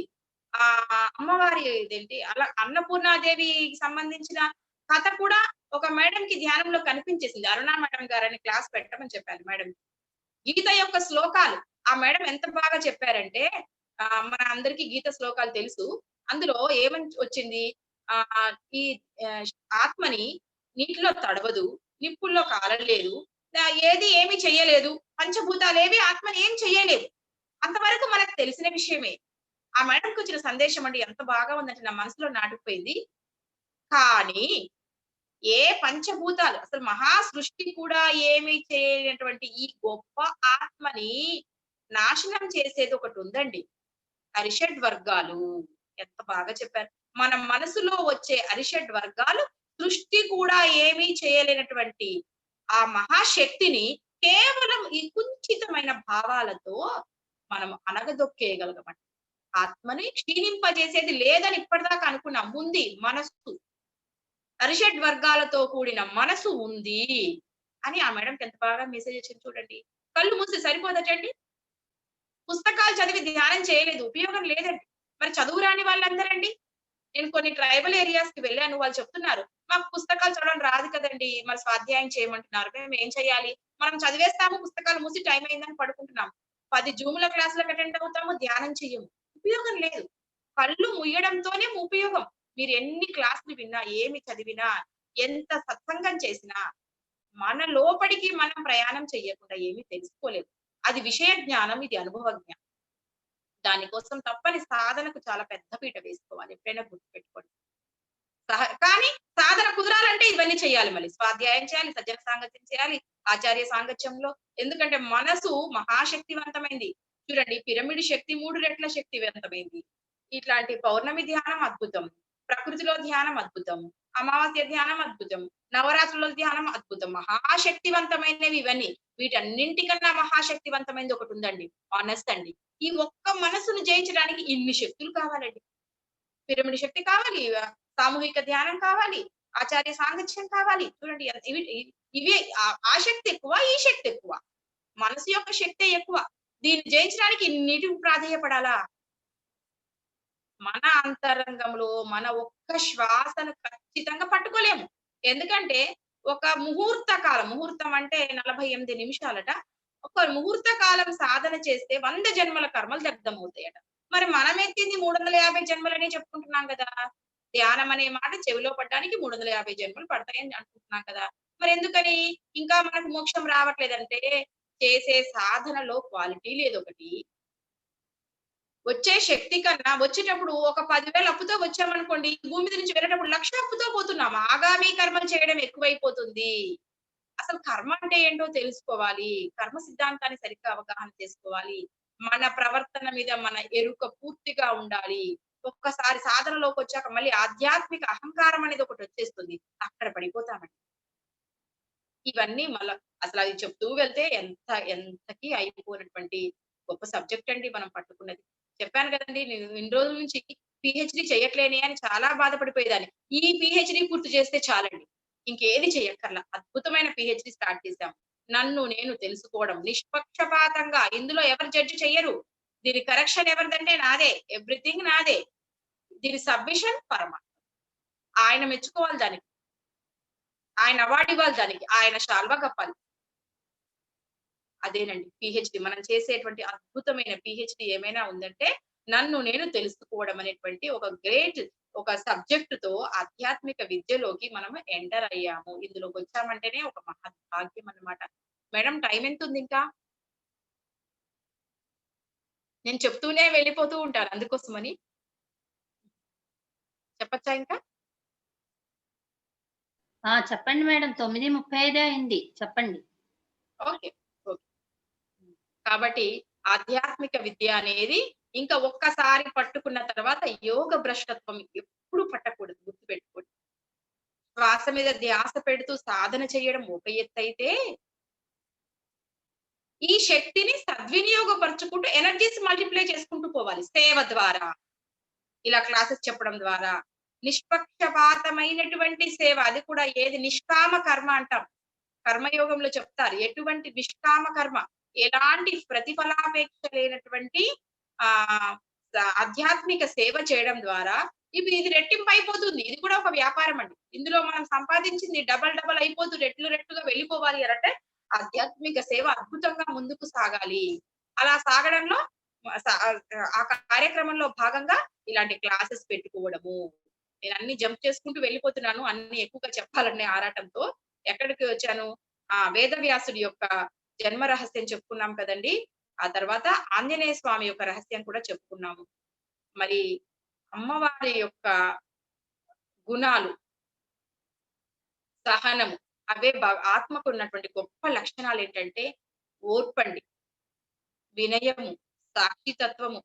ఇది ఒక పెద్ద సబ్జెక్ట్ అండి. ఒక్క దగ్గర ఆగిపోయే ఎక్కడ ఆగిపోవడానికి లేదండి. ఒక్కొక్క మాస్టర్ నుంచి ఒక్కొక్క అద్భుతమైన సందేశాలు వింటూ ఎక్కడో ఒక దగ్గర మనకు తెలియంది ప్రతి క్షణం తెలుసుకుంటూ సాధనలో క్వాలిటీ పెంచుకోవడం అండి. అసలు ఆ సాధనలో గనక క్వాలిటీ పెరిగింది అనంటే, ఒక హిమాలయాల్లో ఉన్న యోగికి ఎలాంటి సజ్జన సాంగత్యం అవసరం లేదు. ఎందుకంటే ఆయనకు అక్కడ కూర్చుని కళ్ళు మూస్తే ఆయన భార్య, పిల్లల ఎవరు గుర్తొస్తారు ఆయనకి? ఏదీ లేదు. సహజంగా శ్వాస మీదకి వెళ్ళిపోగలడు, శూన్యంలోకి ఉండగలడు. కానీ మనకి కళ్ళు మూస్తే ఇవాళ ధ్యానం కుదిరితే రేపు కుదురుతుందో కుదరదో తెలీదు. మేడం క్లాస్ పెట్టకపోతే ధ్యానం చెయ్యకుండా ఉండే వాళ్ళు కూడా చాలా మంది ఉంటారు. కాబట్టి ప్రతి క్షణము కూడా చాలా చాలా విలువైనది. మనం చేసే ప్రతి క్షణం కూడా చాలా జాగ్రత్తగా సాధన చేస్తూ క్వాలిటీతో కూడిన సాధన. ఇప్పుడు చెప్తున్నా కదా, చాలా మంది మాకు ఇది తగ్గింది, మీకు వచ్చే వాళ్ళలో ఇప్పుడు ఒక 100 మందికి పైగా మేడం మాస్టర్స్ కి కూర్చుంటారు. అంటే నేను ఒక అనారోగ్యంతోనే ఇందులోకి వచ్చాను. భయపడుతూ ఎంక్వైరీ చేస్తున్నప్పుడు చాలా మంది మైక్ పట్టుకొని మాకు 2 రోజుల్లో తగ్గింది, 20 రోజుల్లో తగ్గింది, నెల రోజుల్లో తగ్గింది అన్న వాళ్ళే. తగ్గని వాళ్ళు చాలా మంది ఉంటారు. మరి వాళ్ళు ఎందుకు ఫెయిల్యూర్ అయ్యారు అనే రీసెర్చ్ చేస్తే అనంతమైన జ్ఞానం మన వెంట వస్తుంది. దానికి ఎగ్జాంపుల్ నేనే. అసలు ఒక గంట కూడా నిద్రపోయేదాన్ని కాదు. తెల్లవార్లు ధ్యానం చేసేదాన్ని. అలాంటిది ఈ రోజు అసలు ఒకప్పుడు ప్రాణం నిలబెట్టుకోవడానికే ధ్యానం చేశాను. ఈ రోజు అసలు ఆ భయమే లేదండి. నేను అవసరమా ఈ భూమి మీద? సృష్టి నన్ను ఉంచుతుంది ఇక్కడ అంతే. అంత ధైర్యంగా వచ్చేసానండి.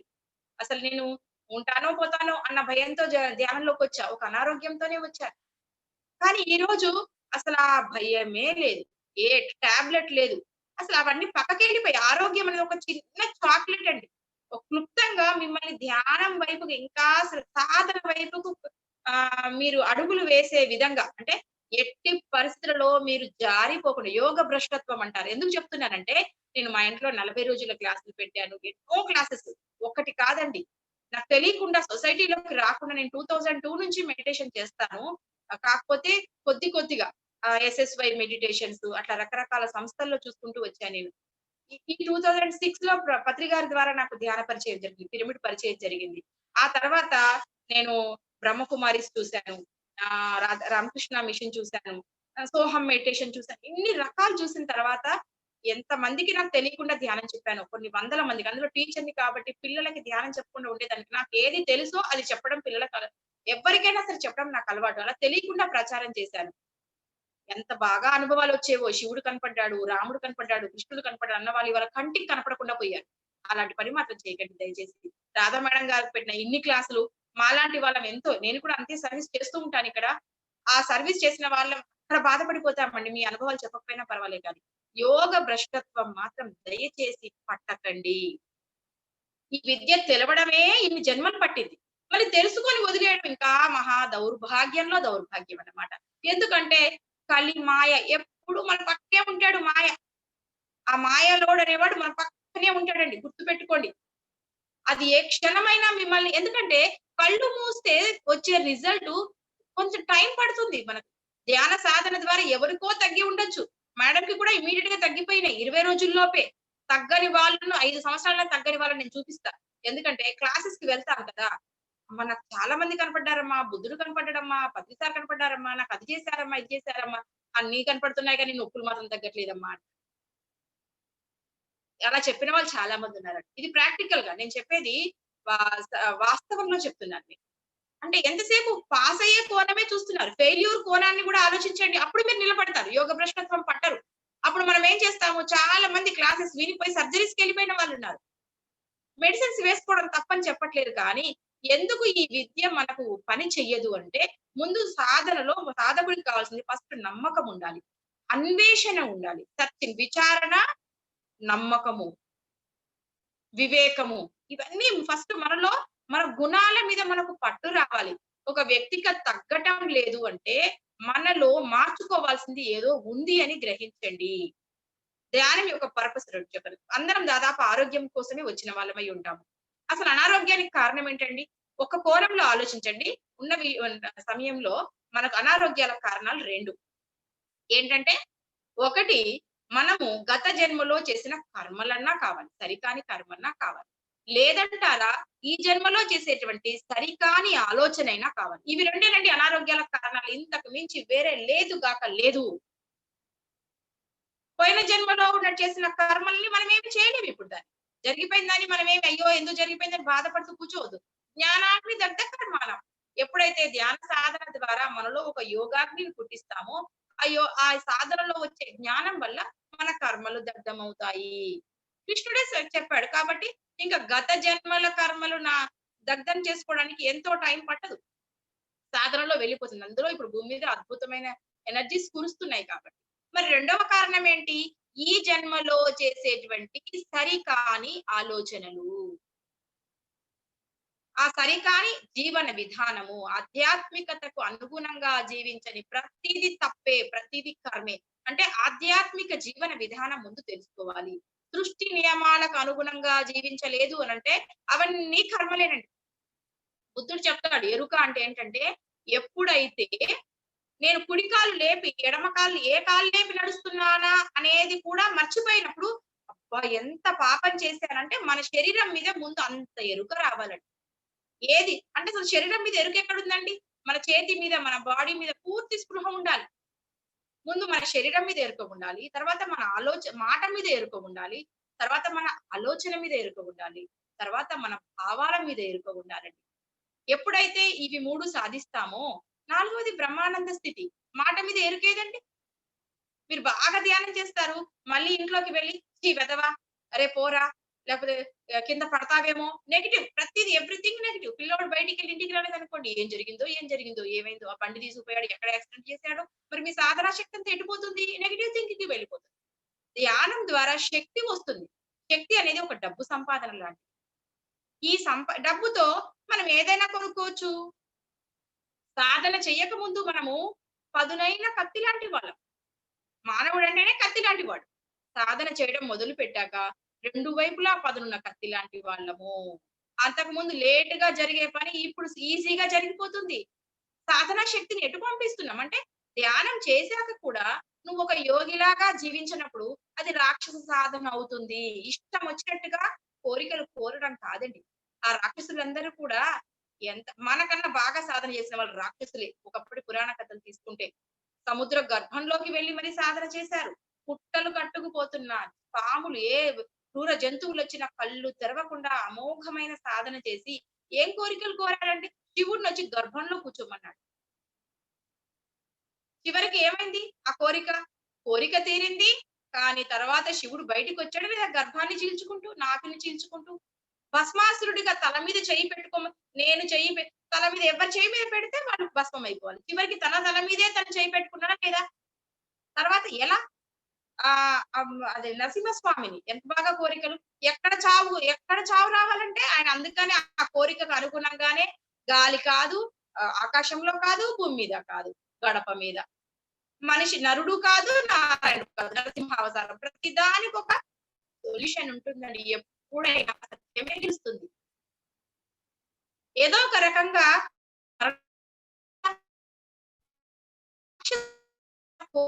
వల్ల మనల్ని మనము నాశనాన్ని అసలు ఏం కోరుకోవాలో ఒక యోగికి విచక్షణ ఉండాలి.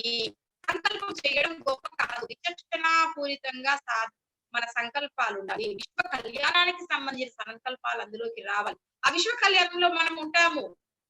ఫర్ ఎగ్జాంపుల్ కారు కావాలని మీరు బాగా సాధన చేశారు. కారు వస్తుందండి. కారు వెనకాల ఒక లోన్ కూడా వస్తుందండి. అది గ్రహిస్తున్నాం. మనకి ఏది కావాలో మనకు తెలియదు. సపోజ్ రోడ్డు మీద ట్రైన్ ఎక్కడానికి వెళ్తుంటాం. మనం లేటుగా వెళ్తుంటాం. అబ్బా! ట్రైన్ ఇవాళ లేటుగా వస్తే బాగుండే అని ఒక కోరిక కోరాము. మన దగ్గర సాధన శక్తి ఉంది కాబట్టి ఆ కోరిక నెరవేరుతుంది. కానీ ఆ టైంలో పరీక్షకు టైంకి అటెండ్ అయ్యే వాళ్ళకి పరీక్ష లేట్ అయిపోయి ఎగ్జామ్ ఆగిపోయి వాడు రాయకుండా ఉన్న కర్మ మన వెంట వస్తుంది. మరి ఇప్పుడు చెప్పండి, కోరికలు మన మాటల ద్వారా ఎలాంటి కోరికలు కోరుతున్నాము? మన శక్తిని నిర్వీర్యం చేసేసుకుంటాం ఇక్కడ. యోగ జీవితాన్ని జీవించటం ముందు నేర్చుకోవాలి. మాట్లాడడం, మాట మీద పొదుపుండాలి, అదుపుండాలి. అలాగే థాట్స్, మాటలు అదుపులోకి వచ్చాయి. ఆలోచనల మీద అదుపు రావాలి. ఎలాంటి ఆలోచన సబ్బు బిళ్ళ కన్నా మనసు ఎంత స్పీడ్ గా ఉంటుంది, కాంతి కంటే వేగవంతమైంది. అసలు ఎందుకు వస్తుందో ఆలోచన తెలియదు. ఒక్క పెళ్లికి వెళ్ళాలంటే పెళ్లి పిల్లవాడిని పిల్లలు ఎవరు చూడట్లా, అందరు గొలుసులు చీరలు ఇవి చూడటమే సరిపోతుంది. వాళ్ళని చూసే వాళ్ళు లేరు. ఇంకా ఎవరి గోల వాళ్ళదే. ఇంటికి వచ్చాక అదే అదే అదే అదే ఆలోచిస్తుంటాం. ఈ చూపు ద్వారా మన లోపలికి ఏ విషయం పోతుందో ఆ విషయం గురించి వందల ఆలోచనలు. పొద్దున ఎవరు బెల్లు కొట్టారు అన్న దగ్గర నుంచి మీ ఆలోచన ఒక చైన్ లాగా వెళ్ళిపోతూ ఉంటుంది. దాని వెంట పడిపోతూ ఉంటాం. సంబంధం లేని ఆలోచనలు. కళ్ళు మూస్తే మరీ చిన్నప్పుడు ఎప్పుడో ఎవరో ఐస్ క్రీమ్ ఇస్తూ కొట్టిన వాడు గుర్తొస్తాడు. అంటే అవి లోపల దాగి ఉన్నాయి పంపిస్తూ. ఎంత జాగ్రత్త. యోగం అంటే సాధ్యమండి. యోగం చేయడం అంటే దానికన్నా కూడా ధ్యానము ద్వారా ట్రీట్మెంట్ తీసుకోవడం కన్నా కూడా హాస్పిటల్ కి వెళ్లి 10 లక్షలు ఖర్చు పెట్టి ట్రీట్మెంట్ తీసుకోవడమే చాలా ఈజీ అని తెలుసుకుంటున్నారు అందరూ. అందుకే వెళ్ళిపోతున్నారు దీన్ని వదిలేసి. కానీ దానికి దీనికి తేడా ఏంటో తెలుసండి?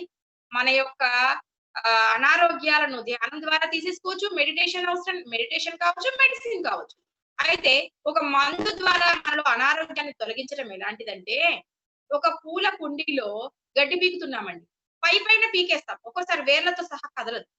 చూస్తే ఆ రోజు చాలా బాగుంటుంది. నీట్ గా కనపడుతుంది. 4 రోజుల తర్వాత మళ్ళీ మొలుస్తుందా లేదా? అలాగే మనము మెడిసిన్స్ ద్వారా తీసుకునే ట్రీట్మెంట్ కూడా అలాంటిదే. కానీ ధ్యానము ద్వారా మనము తీసుకునేటువంటి ట్రీట్మెంట్ ఏమిటి అంటే వేర్లతో సహా పెకించి వేయబడుతుంది. మన యొక్క అనారోగ్యాలన్నీ కూడా కారణ శరీరాల్లో మూల కారణాలన్నీ వేరే శరీరాల్లో ఉంటాయి.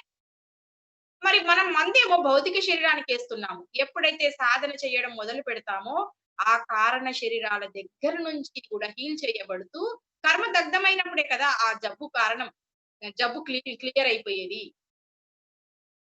మనం ఆ జబ్బును కర్మ పేరుతో అభిషానికి తెచ్చుకున్నాం. ఎప్పుడైతే నువ్వు శూన్యంలో ఉంటావో ఆ కర్మ దగ్ధమైతే రిపీట్ కాదు.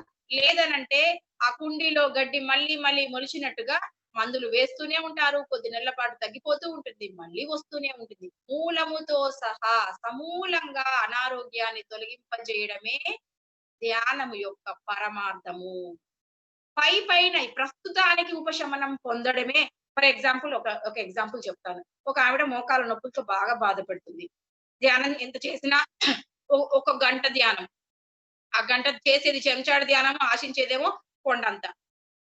మళ్ళీ కాస్త ధ్యాన శక్తిలో ఎన్నో ఆలోచనలు. ఆ తర్వాత మన నిజ జీవితానికి ఉపయోగించే శక్తే చాలా ఉంటుంది. ఇంకా మనం మిగులునే ఉంటాం ఎంతసేపు. కానీ మనకు రిజల్ట్ రావాలి. చూసి ఏం చేస్తారా? ఆపరేషన్‌కి వెళ్ళిపోతారు. ఓకే. సర్జరీ. కానీ ఆ మోకాల నొప్పులను ఆత్మ ఎందుకు తీసుకొచ్చింది? గత జన్మలో ఎవరినో మోకాళ్ళ మీదకెళ్ళి కొట్టుంటారు. మోకాళ్ళు విరగ్గొట్టుంటారు. మన గత జన్మలన్నీ కూడా చాలా భయంకరంగా ఉంటాయి. ఎవరికైనా సోల్ చూసుకుంటే కనుక. కాబట్టి దాన్ని బదులుగా ఈ కర్మను తెచ్చుకుంది. మనమేం చేస్తున్నాము? కర్మను అనుభవించటము లేదు, ధ్యానము చేయట్లేదు. 2 మార్గాలు. కర్మను అనుభవించాలి లేదా ధ్యానం ద్వారా శుద్ధి చేసుకోవాలి. అది చేయట్లా, ఇది చేయట్లా. మనం 2 కాకుండా హాస్పిటల్‌కి వెళ్లి డబ్బులు బాగా ఉన్నాయి. చక్కగా మనందరికీ అమెరికా డబ్బులు వచ్చేస్తాయి. ప్రతి ఒక్క ఇంట్లో ఉన్నాయి. ఈ రోజులలో డబ్బు లేనివాడు లేడండి. డబ్బు ఇస్తే రాంది ఆనందం అనేది ఒకటి ఉంది కాబట్టి మనం వీటి వెనక పడుతున్నాం కానీ, లేకుంటే ఆనందం అనే దాన్ని డబ్బులు పెట్టి కొనుక్కున్నట్లయితే అది కూడా కొనేసి లాకర్‌లో దాచేస్తాం. అందుకే దేవుడు అదొక్కటి మాత్రం ఎవరికి వాళ్ళు సొంత సాధనతో సాధించుకున్నట్టుగా ఏర్పాటు చేశాడు. లేకుంటే ఈ సృష్టి నడిచేది కాదు. ఏం చేస్తున్నాం, చక్కగా డబ్బులు పట్టుకెళ్ళిపోయి మోకాలు చిప్పలు మళ్ళీ ఆ వెరైటీస్ సెలెక్ట్ చేసుకొని మార్చేసుకుంటున్నాం. ఇప్పుడు ఆత్మ ఏం చేస్తుందండి, తాను ఎదగడానికి తెచ్చుకున్నటువంటి ఈ కర్మను అనుభవించను లేదు, ఆ కర్మను శుద్ధి చేసుకోను లేదు, ఆ జ్ఞానం పొందను లేదు. ఈసారి ఏం చేస్తుంది, ఓహో వీడి పని ఇలా ఉందా, మోకాల నొప్పుల్ని మళ్ళీ జన్మలో తీసుకొస్తుంది. దాంతో పాటు ఈసారి మోకాలు చిప్పలు కొనుక్కొని రావడానికి డబ్బులు లేకుండా కటిక దరిద్రాన్ని కూడా సెలెక్ట్ చేసుకొని వస్తుంది. ఇలా జన్మలు జన్మలు జన్మలు జన్మలు జీవితాన్ని జీవిస్తూ పునరపి జననం పునరపి జననం మరణం అదే భజగోవిందం. అలా జన్మలు ఎత్తుతూనే ఉన్నాం మనం అజ్ఞానంతో.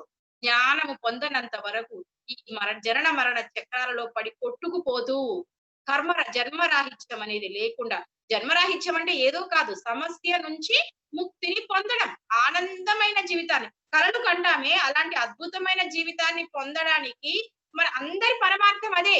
కానీ దానికి మార్గం ఏమిటి, దొంగదారులు పట్టేస్తున్నాం. ఆనందాన్ని వెతుక్కోవడానికి ఎవడి పిచ్చి వాడికి ఆనందం, ఒకడికి బాగా తాగితే ఆనందం, ఒకడికి గయ్యాలిగా ఉంటే ఆనందం, ఒకడికి కొడితే ఆనందం. కానీ అసలైన సచ్చిదానంద స్థితి మన అంతరంగంలో మహాశూన్యంలో ఉంది అనే సంగతి కళ్ళు మూసినప్పుడే అర్థమవుతుంది. అనుభవం ద్వారా మాత్రమే. అదే ఆనందం అనే స్థితి తెలవడానికి ఇన్ని జన్మలు పట్టాయి. తెలియక ముందు యుగాలు గడిచిపోయినాయి. తెలిసిన తర్వాత క్షణాన్ని కూడా వృధా చేయకుండా సాధన చేస్తే మనమే ఆ పరమాత్మలం అయిపోతాం. ఇదేనండి ధ్యానం యొక్క పరమార్థం, అంతరార్థం. ఎంత చెప్పినా ఎంత చేసినా అంతంగా అలా వస్తూనే పెళ్ళుగుకి వస్తూనే ఉంటుందండి. అంత అద్భుతమైన సబ్జెక్ట్ అండి. ఎక్కడ ఆపాలి, ఎక్కడ మొదలు పెట్టాలి, ఎవ్వరు కూడా యోగ భ్రష్టత్వం పట్టద్దు. ఇంకా డిపెండెన్సీ ఉండకూడదు. క్లాస్ పెట్టినా సాధన చేయాలి, పెట్టకపోయినా సాధన చేయాలి. ఇంకా కొత్త వాళ్ళని పట్టుకొచ్చి జాయిన్ చేస్తూ ఉండాలి. ఇది నిత్యము జరుగుతూనే ఉండాలి. ఒక పక్క మనం వింటూ ఉండాలి, కొత్త వాళ్ళకి చెప్తూ ఉండాలి, మళ్ళీ తీసుకొచ్చి జాయిన్ చేస్తూ ఉండాలి, మళ్ళీ వింటూ ఉండాలి, ఇంకా మన జ్ఞానాన్ని పెంచుకుంటూ ఉండాలి, కొత్త వాళ్ళకి చెప్తూనే ఉండాలి. ఇదేనండి నవరాత్రుల యొక్క అంతరార్థం. మనము జన్మ తీసుకుంటూనే మనము నేర్చుకుంటూనే ఉంటాము, మళ్ళీ మనము బిడ్డల్ని కంటూనే ఉంటాము, ఆధ్యాత్మిక పుత్రుల్ని తయారు చేస్తూనే ఉంటాము. అదేనండి బాలింతగా ఉండడం అంటే. ఆ సాధన ప్రచారం చేస్తూనే ఉండాలండి. ఇంకొక చాలా ముఖ్యమైన విషయం చెప్తానండి. చాలా ముఖ్యమైన పాయింట్. ఇంకా ఎంత సబ్జెక్ట్ చెప్పినా అయిపోదు. ఏంటంటే విశ్వ కళ్యాణము అంటే ఏంటో ఒకసారి చెప్తానండి. చాలా సార్లు మనం మెసేజెస్ లో చూస్తుంటామండి. విశ్వ కళ్యాణమే సంకల్పంగా ఈ రోజు సాగే అద్భుతమైన సాధన. అసలు విశ్వ కళ్యాణం అంటే ఏంటండి? అదొక్క అర్థం తెలిస్తే మీరు ఎవ్వరు కూడా ధ్యానాన్ని వదిలిపెట్టండి. ధ్యానం యొక్క గొప్పతనం ఏంటో చెప్తాను. చాలా జాగ్రత్తగా వినండి. ఈ విషయం మాత్రం విశ్వ కళ్యాణము అంటే మన అందరం నేను బాగుండాలనుకుంటాం. కొన్ని 10 మంది బాగుపడడానికి ధ్యానం ఉపయోగపడుతుంది. ఇది కూడా కొంచెం ఆ టర్మినాలజీ అర్థం చేసుకుంటే ఎవరు ధ్యానాన్ని వదలకండి. అసలు ఈ రోజు కరోనా వచ్చింది. ఈ కరోనా కారణం ఏంటి? ఎన్నో సార్లు ఈ భూమి మీద ఎన్నో వైపరీత్యాలు చూస్తూ ఉన్నాం మనం. అది సునామీ కావచ్చు, కరోనా కావచ్చు, ఒక ప్లేగ్ వ్యాధి కావచ్చు, భూకంపం కావచ్చు, అతివృష్టి కావచ్చు, అనావృష్టి కావచ్చు. అంటే కేవలం అనారోగ్యం మనకే ఉండదండి. భూమి కూడా ఒక ఆత్మ. ఫర్ ఎగ్జాంపుల్ భూమాత ఉంది. ఆ భూమాత మీద మనం అందరము జన్మ తీసుకున్నాం. ఈ సృష్టిలో అనంతమైనటువంటి లోకాలు ఉన్నాయి. అవన్నీ ఒక 14 లోకాలుగా చెప్తారు. మిగతా వాళ్ళలో మీకు సబ్జెక్ట్ వచ్చే ఉంటుంది. అయితే భూమి మాత్రం ఒక గొప్ప అద్భుతమైన పాఠశాల. ఇక్కడే కర్మభూమి ఇది. మిగతా చోట్ల ఆలోచన మాత్రం చేతనే సృష్టించబడిపోతుంటాయి. నాకు ఇల్లు కావాలి, ఇల్లు వచ్చేసింది. పెళ్లి కావాలి, పెళ్ళైపోయింది. మరి అనుకున్న వెంటనే అయిపోతే మజా ఏముంది? ఏదైనా మన ప్రయత్నంతో చేసినప్పుడు కదా మజా. బోర్ కొట్టేసింది మానవుడికి. అలా ఈ భూమి మీదకి వచ్చి నేర్చుకుంటూ ఇక్కడ పరీక్ష అన్నమాట. ఇందులో పాస్ అవుతూ మనము కష్టపడి చేస్తున్నప్పుడు మంచిగా చేస్తున్నామా, ఎలా సంపాదిస్తున్నామా అనే దాని మీద మన కర్మలు ఆధారపడి ఉంటాయి. దీనికి సంబంధించిన క్లాసులు మీకు చాలా క్లాసులు జరిగినాయి కాబట్టి వచ్చే ఉంటుంది. అయితే ఈ భూమి మీదనే ఏదైనా మానవుడు ఎదగాలి, తన యొక్క జ్ఞానాన్ని పరీక్షించుకోవాలంటే అద్భుతమైనటువంటి పాఠశాల ఈ భూమి. అయితే ఇప్పుడు మన శరీరం ఉంది, మన దేహంలో కోటాను కోట్ల కణాలు ఉన్నాయి. ఈ కణాల యొక్క ప్రతిస్పందనని బట్టి మన దేహం యొక్క ఆరోగ్యం ఆధారపడి ఉంటుంది. అంతే కదా? ఏ ఒక్క కణములో అనారోగ్యం ఉన్నా అది మన బాడీ మీద ఎఫెక్ట్ చూపిస్తుంది. అలాగే ఈ భూమి ఒక గొప్ప ఆత్మ అయితే అది కూడా ఒక ఆత్మ. ప్రతి దాంట్లో బ్రహ్మ పదార్థమే ఉందండి. అసలు ఈవెన్ ఈ కుర్చీలో కూడా అసలు బ్రహ్మ పదార్థం లేని చోటే లేదు. అందుకే మన వాళ్ళు ఏదైనా కాదో తగలగానే దండం పెట్టి ఆ కల్చర్ నేర్పించారు మన పెద్దవాళ్ళు. మాట్లాడగానే శుభం పలకమంటారు. అదే వాక్కు మీద ధ్యాస, మాట మీద ధ్యాస. అందుకే అమ్మవారు సరస్వతి అమ్మవారి ద్వారా మనం ఏం నేర్చుకుంటామంటే వాగ్దేవి, వీణా పుస్తకధారిణి. అంటే ఆమె వీణ ద్వారా చక్కటి స్వరాలు పలికిస్తుంది. అలా పలుకులు మంచిగా పలకమని. మంచి మాటలు వాణీశ్వరి, చక్కటి మాటకు వాక్క్షేత్రానికి గుర్తు. ఎప్పుడు పుస్తకం చేతిలో స్వాధ్యాయానికి గుర్తు అమ్మవారు. హంసవాహనం, హంస అంటే మన యొక్క శ్వాస. అలా మన అవతారాలలో ప్రతి ఒక్కటి నేర్చుకోవచ్చండి. అలా జీవించాల్సిన జీవన విధానం. అలా జీవించినప్పుడు మన బాడీలో ప్రతి సెల్‌లో ఏదో ఒక మార్పు అనేది మన ఆలోచనని బట్టి మన సెల్‌లో మార్పులు జరుగుతూ ఉంటాయి. ఎలా జరుగుతుందో మన యొక్క ప్రవర్తనని బట్టి భూమి యొక్క వాతావరణంలో మార్పులు జరుగుతుంటాయి. మనకి భూమికి అంత పోలికుందండి. భూమి మీద ఉన్నటువంటి ప్రతి మానవుడి యొక్క ఎదుగుదల భూమి యొక్క ఎదుగుదల అవుతుంది. మన బాడీలో ఏ సెల్ అయినా ఆరోగ్యంగా లేకపోతే మనమైనా సిక్ అవుతామో, ఈ భూమి మీద ఎవ్వరు సరిగ్గా లేకపోయినా ఆ ఎఫెక్ట్ భూమాతే భరించాలి. ఆ భూమి మీద ఉన్న కణాలం లాంటి వాళ్ళం మనం అందరం కూడా. నేను ఒక పుస్తకం చదివాను, సూక్ష్మ శరీరయానము అనేటువంటి బుక్. అందులో చాలా అద్భుతమైన పుస్తకం అది. ఒక ఆస్ట్రేలియన్ యోగి రాసినటువంటి బుక్ అన్నమాట. చాలా గ్రేట్ బుక్ అది. అందులో అది తెలుగు ట్రాన్స్లేటెడ్ అది బుక్. అందులో చెప్తుంది ఆవిడ, ఒక పౌర్ణమి రోజు ధ్యానం చేస్తూ ధ్యానం కూడా కాదు, తను ఒక ఆధ్యాత్మిక తత్వంలో ఉంటుందన్నమాట. అనీజీగా ఫీల్ అవుతుంది. నేను ఈ భూమికి ఏదో చేయాలి, ఎందుకొచ్చాను అనే తపనలో ఉన్నప్పుడు ఒక ఆస్ట్రల్ మాస్టర్ వచ్చి ఆమెని సూక్ష్మ శరీరయానంతో ఆస్ట్రల్ ట్రావెలింగ్ లో భూమి నుంచి దూరంగా తీసుకెళ్తాడు. నీ తపన ఏంటో చూపిస్తా చూడు. ఏం చూపిస్తాడంటే, భూమి మన భూగ్రహం నుంచి ఒక రాకెట్ తో వేరే గ్రహంలోకి వెళ్ళినప్పుడు భూమి మనకు చిన్న బాల్ లాగా ఎలా కనిపిస్తుందో, సూక్ష్మ శరీరంతో తీసుకెళ్ళినప్పుడు ఆయన అలా చిన్నగా కనిపిస్తుంది అనమాట భూమి ఆ వ్యక్తికి. ఆవిడకు చూపిస్తాడు ఆస్ట్రల్ మాస్టర్. అదిగో భూమిని చూడు. మరి భూమికి చాలా కొన్ని కోటాను కోట్ల మైళ్ళ దూరంలోకి వెళ్ళినప్పుడు భూగ్రహం చాలా చిన్నగా కనపడుతుంది. ఒక గ్లోబ్. దాని చుట్టూ ఆరాని చూపిస్తాడు. ఆరా అంటే మీ అందరికీ తెలుసు కదా! అంటే ఆరాని చూపించినప్పుడు, ఆరా అంటే మళ్ళీ ఒకసారి చెప్తాను. మన చుట్టూ ప్రతి ఆత్మ చుట్టూ కొన్ని కాంతి వలయాలతో వెలుగుతో ప్రతి ఆత్మ ప్రకాశం ఉంటుందన్నమాట. మనమందరం ఆత్మ పదార్థాలం కాబట్టి మన దేహం చుట్టూ ఒక దీర్ఘవృత్తాకారంలో కొన్ని వెలుగులు. సాధన చేసే వ్యక్తి ఆరా ప్రకాశవంతంగా ఉంటుంది. సాధన లేని వ్యక్తి ఆరా ఆకర్షణీయం, తక్కువ ఆకర్షణీయం. అనారోగ్యవంతుడికైతే ఈ ఆరాను చూసి మన యొక్క ఆత్మతత్వాన్ని చెప్పొచ్చు. మన స్పిరిచువల్ గ్రోత్ చెప్పొచ్చు. మన అనారోగ్యాన్ని చెప్పొచ్చు. అందుకే సిద్ధ యోగులో కొంతమందికి ఆరాన్ని చూడగల కెపాసిటీ ఉంటుందన్నమాట. చూడగానే వాళ్ళు ఎలాంటి వాళ్ళు, ఈ రంగును బట్టి వాళ్ళ యొక్క స్వభావాన్ని చెప్పవచ్చు. వాళ్ళు ఎంత ఆరోగ్యంగా ఉన్నారో చెప్పవచ్చు. అందుకే ఈ మధ్య కాలంలో క్లిరియన్స్ ఫోటోగ్రఫీ అనేటువంటి ఒక ఇన్స్ట్రుమెంట్ కూడా కనుక్కున్నారు. అంటే సాధన చేస్తే సహజంగా వచ్చేటువంటి శక్తి, ఆరా చూసే శక్తి కొంతమందికి ఉంటే దాన్ని కూడా ఒక ఇన్స్ట్రుమెంట్ ద్వారా చూడండి ఎంత సైంటిఫిక్ గా ప్రూవ్ చేయబడిందో మన చుట్టూ కాంతి వెలుగులు ఉంటాయని. ఆ ఫోటోగ్రఫీ ద్వారా చూడడం అనేది జరుగుతుందన్నమాట. నేను ఈ మధ్య కాలంలో వన్ డే వర్క్ షాప్ వెళ్ళాను ద్వారకా తిరుమల. అక్కడ ఒకసారి వచ్చారు. అది పట్టుకొచ్చి మీ ఆరా ఇంత దూరం ఉంది, ఇంత స్ప్రెడ్ అయింది. సాధన చేసే వ్యక్తి ఆరా స్ప్రెడ్ అవుతూ ఉంటుందన్నమాట. ఆరా మీద ఒక సెపరేట్ క్లాస్ చేయొచ్చు. ఒక చిన్న ఎగ్జాంపుల్ ఆరా గురించి వచ్చింది కాబట్టి చెప్తున్నాను. మా మేడం ఒక ఆవిడ నా ఫ్రెండ్. నేను ఒకసారి ఎవరైనా కొత్త వాళ్ళు ఉంటే కూడా మీకు చాలా ఉపయోగపడుతుంది. తనకి మెడిటేషన్ చెప్తూ ఆరా గురించి ఇలాగే చెప్పాను. వాళ్ళ ఇంట్లో వన్ డే క్లాస్ ఏర్పాటు చేసాము. నాకు 25 ఇయర్స్ బ్యాక్ ఫ్రెండ్ తను. ప్రైవేట్ స్కూల్‌లో ఇద్దరం కలిసి చేసాము. తర్వాత పరిచయమే అనుకోకుండా ధ్యానం క్లాస్ వాళ్ళ ఇంట్లో ఏర్పాటు చేసాం.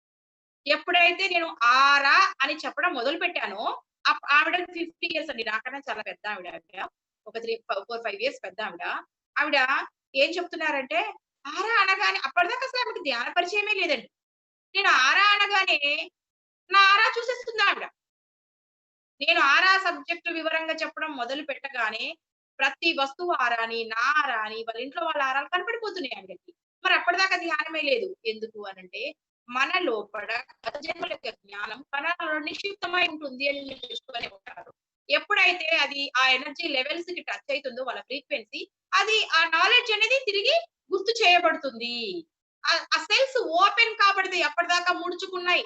ధ్యాన సాధన ద్వారా మనలో ఉన్న అంతర్గత శక్తుల్ని వెలికి తీయడం అంటే అదే. ఒక సత్సంగంలో ఆ శక్తి ఫామ్ అయిపోయేసరికి ఆ సబ్జెక్ట్ వినగానే తన గత జన్మల యొక్క జ్ఞానం, ఆమె గొప్ప యోగి, గత జన్మలలో ఆరా చూసే కెపాసిటీ ఉంది. 50 ఏళ్ళు దాటిపోయింది. కానీ అప్పటిదాకా ఆమెకు ధ్యానమే తెలియదు. అలాంటి వాళ్ళకి కూడా ధ్యానాన్ని చెప్పే గొప్ప అదృష్టాన్ని బ్రహ్మర్షి పితామహ పత్రిజీ గారు మాకు మాత్రమే కల్పించారు. Pyramid masters, that is pyramid masters. ఆ రోజు నేను ఆ మేడంకి ధ్యానం చెప్పకుంటే ఆమెకు ఆ జన్మ అలా వృధా అయిపోయేది కదా. ఆరా చూడగలదు, నేను చూడలేను, ఆమె చూడగలదు. అంటే చూడండి ఎలాంటి వాళ్ళకి ఎలాంటి వాళ్ళు ధ్యానం చెప్తున్నారు. ఎవరు సీనియారిటీ ఎక్కడి నుంచి వచ్చింది? గత జన్మల జ్ఞానం మన వెంట వస్తూ ఉంటుంది. మీరు ఈ రోజే వచ్చిన వారైనా మీరు జూనియర్ అని ఎప్పుడు కంగారు పడకండి. చాలా అద్భుతాలు జరిగిపోతాయి. చెబుతూనే ఆమె ఆరా ఇప్పటికీ చూస్తారు ఆ మేడం. ఆమె అవసరమైతే ఆ మేడం గారి క్లాస్ కూడా మీకు పెట్టమని చెప్తాను మేడం.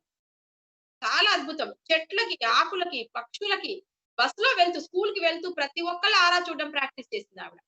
మేడం నాకు ఇంతమంది ఆరాలు, తన గత జన్మను చూసేసుకుంది.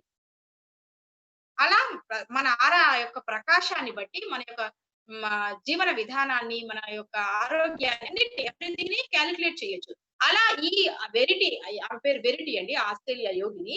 ఆమెని తీసుకెళ్ళిపోయి మాస్టర్ చూపిస్తాడు. లాస్ట్ అండ్ ఫైనల్ కాన్సెప్ట్ అండి. చాలా జాగ్రత్తగా వినండి. మన యొక్క లక్ష్యం ఏంటి? భూమి మీదకి వచ్చిన లక్ష్యం చెప్తున్నాను. చూపించి భూమి వైపు చూపించి, ఒకసారి ఆ భూమిని చూడండి అని చూపిస్తాడు. చూపిస్తే భూమి యొక్క ఆరా చాలా ప్రకాశహీనంగా ఉంది. అసలు వెలుగులే లేవు. ఒక అనారోగ్యవంతుడి యొక్క ఆరా. అందుకే పత్రిసారు ప్రతి క్షణం తప్పిస్తున్నారు ఆ భూమాత కోసం. అసలు ఆ మహానుభావుడికి నిజంగా ఎన్ని కోట్ల వందనాలు. ఈ రోజు భూమి ఎందుకుందనుకుంటున్నారు? నా చిన్నప్పటి నుంచి చూస్తున్నా నేను. 2000 సంవత్సరంలోనే అంతరించిపోతుందన్నారు. 1988లోనే అన్నారు. ఎన్ని సంవత్సరాలు కైలా పడిపోతుందన్నారు. ఎందుకంటే భూమి అనారోగ్యంగా ఉంది. దానికి ఆత్మ ఉంది అనే సంగతి ముందు చాలా మందికి తెలియదు. ఆ క్షీణ దశలో ఉండి ఏ క్షణమైనా భూమి బద్దరిల్లిపోవచ్చు. సునామీ రావచ్చు, ఇంకేదైనా రావచ్చు. మొత్తం స్మాష్ చేసే అవకాశం ఉంది భూమికి. తను తట్టుకోలేకపోతుంది. ఇక్కడ ఉన్నటువంటి నెగెటివ్ ని. తన అనారోగ్యం ఎలా ఫామ్ అయింది? చాలా మందికి తెలియదు. మనకు చిన్న అనారోగ్యం వస్తేనే మనం తట్టుకోలేకపోతున్నాం.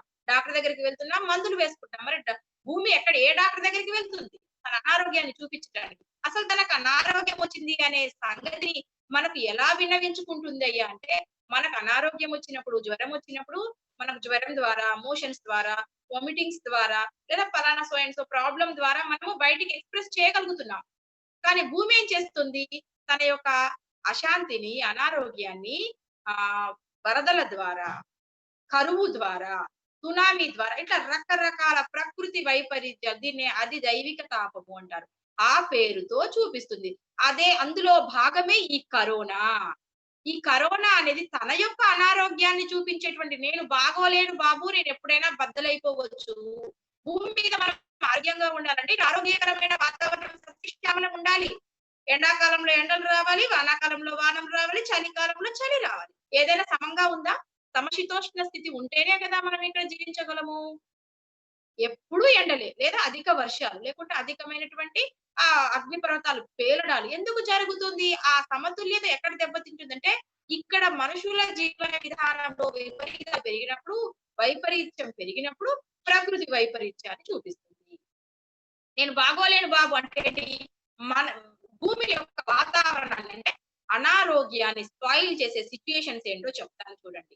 మన నుంచి బయటికి వెళ్ళే సరికాని ప్రతి మాట భూమి యొక్క ఆరోగ్యాన్ని దెబ్బతీసేవి. దీన్ని బట్టి మనం ఏం సరి చేసుకోవాలో అర్థం చేసుకుంటారని చెప్తున్నాను. మన నుంచి రిలీజ్ చేసే ప్రతి ఆలోచన, మాట అనేది శబ్ద తరంగం, వినపడుతుంది. కానీ ఆలోచన తరంగం వినపడదు, కనపడదు, కానీ చాలా ప్రభావాన్ని చూపిస్తుంది. టీవీ కనపడుతుంది, రిమోట్ కనపడుతుంది, మధ్యలో స్విచ్ నొక్కగానే బయలుదేరినటువంటి తరంగాలు కనిపించాలని చూపించమంటే ఎలా చూపించగలం? లాజిక్ మైండ్ కి మరి అందదు. ఈ సెల్లులో ప్రపంచం అంతా కనెక్ట్ అవుతున్నాం. ఏ తరంగాల ద్వారా ఎలా కనెక్ట్ అవుతున్నామో అలాంటివి ఈ ఆలోచన తరంగాలు. ఇవి నెగటివ్ థాట్స్ అన్ని కూడా భూమిని విధ్వంసం చేస్తున్నాయి. సరికాని మాటలు, సరికాని ఆలోచనలు, చాలా పవర్ఫుల్ మాటలు, సరికాని మాటలు, ఇంతకన్నా పవర్ఫుల్ సరికాని ఆలోచనలు, ఇంతకన్నా కొన్ని రేట్ల పవర్ఫుల్ సరికాని భావాలు చాలా ముఖ్యమైనది. అంటే ఆలోచనని, మాటని అదుపులు, ఇది ప్రాక్టీస్. దీనికల్లా శ్వాస విధ్యాసే. అది కాకుండా మీరు ఎవరైనా నేను మంచోని అంటే అసలు అంతకన్నా మోసం ఇంకోటి లేదు. నేను కూడా మీరు కూడా ఎవ్వరైనా సరే ఏ క్షణమైనా మనం భూమి మీద ఉన్నామంటే అరిషడ్ వర్గాలను అంతం చేసుకోవడానికే వచ్చాం. అది అయిపోయిందంటే భగవంతుడిమే 10 సార్లమే మనం కూడా. ఇంకా మనం కేవలం సేవకే ఉంటాం. ఇది ప్యారలల్ గా చేస్తున్నాం. సేవ, సాధన, మనల్ని మనం తెలుసుకోవడం. అన్ని ఎందుకంటే నేను మొత్తం తెలుసుకునేదాకా మీకు పాఠం చెప్పను అంటే నేను ఉంటానో ఉండను. ఏ తెలుసుకుంటే ఏ, బి తెలుసుకుంటే బి. ఏది తెలుసుకుంటే అది 2 అవకాశాలు ఇచ్చారు 10 సార్లు మనకి. ఏ ఇన్‌స్టిట్యూట్ లో కూడా లేదు ఇలా. మొత్తం ఒక ఉన్నత స్థితికి దేవుడే పాఠం చెప్పాలంటే దేవుళ్ళు అయ్యేది ఎప్పుడు ఇక మనం. ఈ మనసుతో ఆడే ఆ మాటలో ఆ ఆటలో మనం ఇంకా ఓడిపోతూనే ఉంటాం. అది చాలా సహజమైనటువంటి విషయం. అది తప్పు కూడా కాదు. సహజం. అది ప్రకృతి యొక్క సహజ లక్షణం. దాన్ని జయిస్తూ వెళ్ళడమే భగవతత్వం. అలా మన నుంచి ఆలోచనలు ముందు మాట కంట్రోల్ చేయాలి. మాట కంట్రోల్ అయ్యాక ఆలోచన కంట్రోల్‌లోకి వస్తుంది. అది కూడా కంట్రోల్ అయ్యాక భావం. ఫర్ ఎగ్జాంపుల్ ఈ మూడిటికి డిఫరెన్స్ చెప్తాను. మాటలంటే మన అదుపులో పెట్టామండి. ఆలోచనలు కూడా అప్పటిదాకా నెగెటివ్ చేస్తూ ఓహో! ఇది తప్పైపోయిందే అని సరి చేసుకుంటూ దానికి వెంటనే ఆల్టర్‌నేట్ గా పాజిటివ్ థాట్‌ని ఇచ్చేస్తున్నాం. మరి భావం ఇప్పుడు మనకు పక్కన ఆవిడంటే నాకిష్టం లేదు. వాళ్ళిద్దరికీ పడదు. ఎందుకొచ్చిన గోలే. వాళ్ళ గురించి నేనెందుకు ఆలోచించాలి అనుకుంటాం. కానీ ఆవిడ చేసే ఏ పని మనకు నచ్చదు. భావానికి ఎగ్జాంపుల్ చెప్తున్నాను. కానీ ఆవిడని తిట్టాలనుంది కానీ తిట్టొద్దని తప్పు కాబట్టి ఆగిపోయాం. కానీ లోపల మాత్రం ఆమె మీద ద్వేషం అనే భావం పోలేదు. ఈలోపు ఎవరో వచ్చి ఆమెని తిడుతున్నారనుకోండి, బాగా అయిందే ఈవిడకి అనుకుంటాం. అంటే నీలో భావము ఇంకా శుద్ధి కావడలేదు.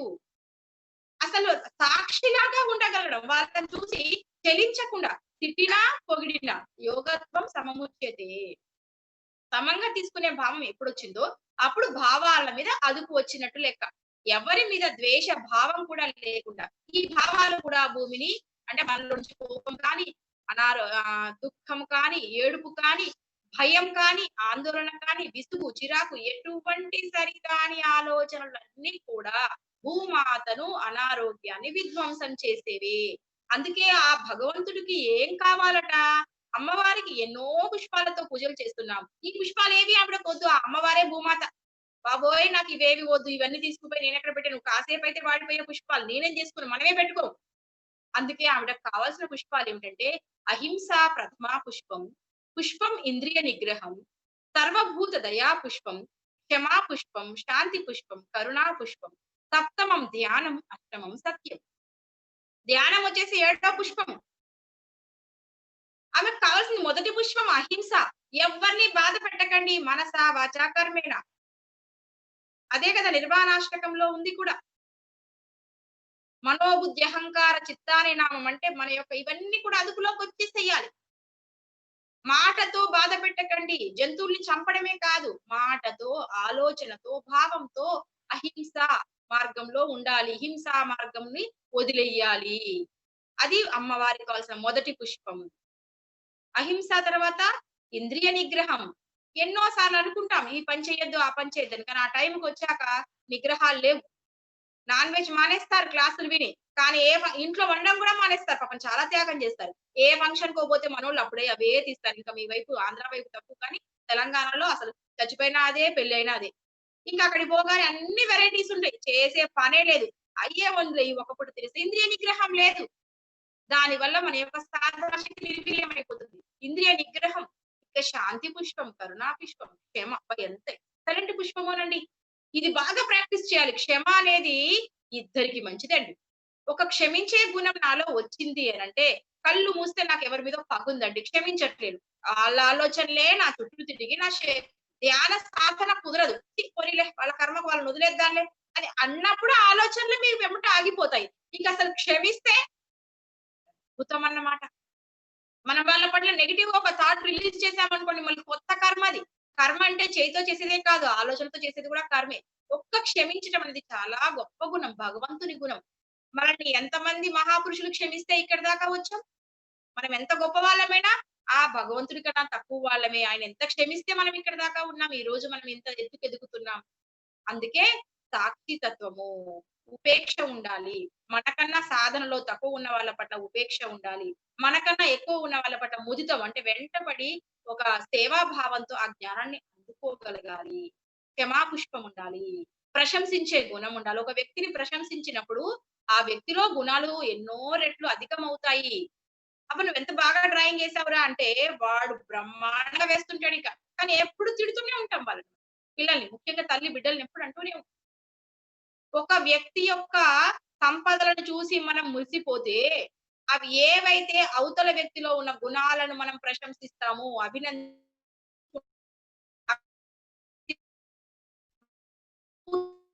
హృదయంలో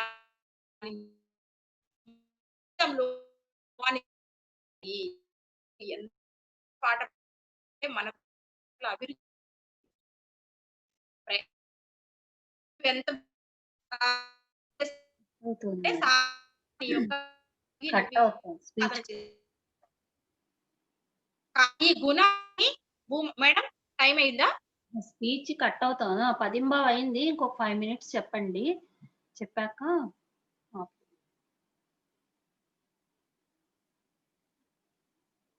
అయ్యో, మళ్ళీ మ్యూట్ అయిపోయారే.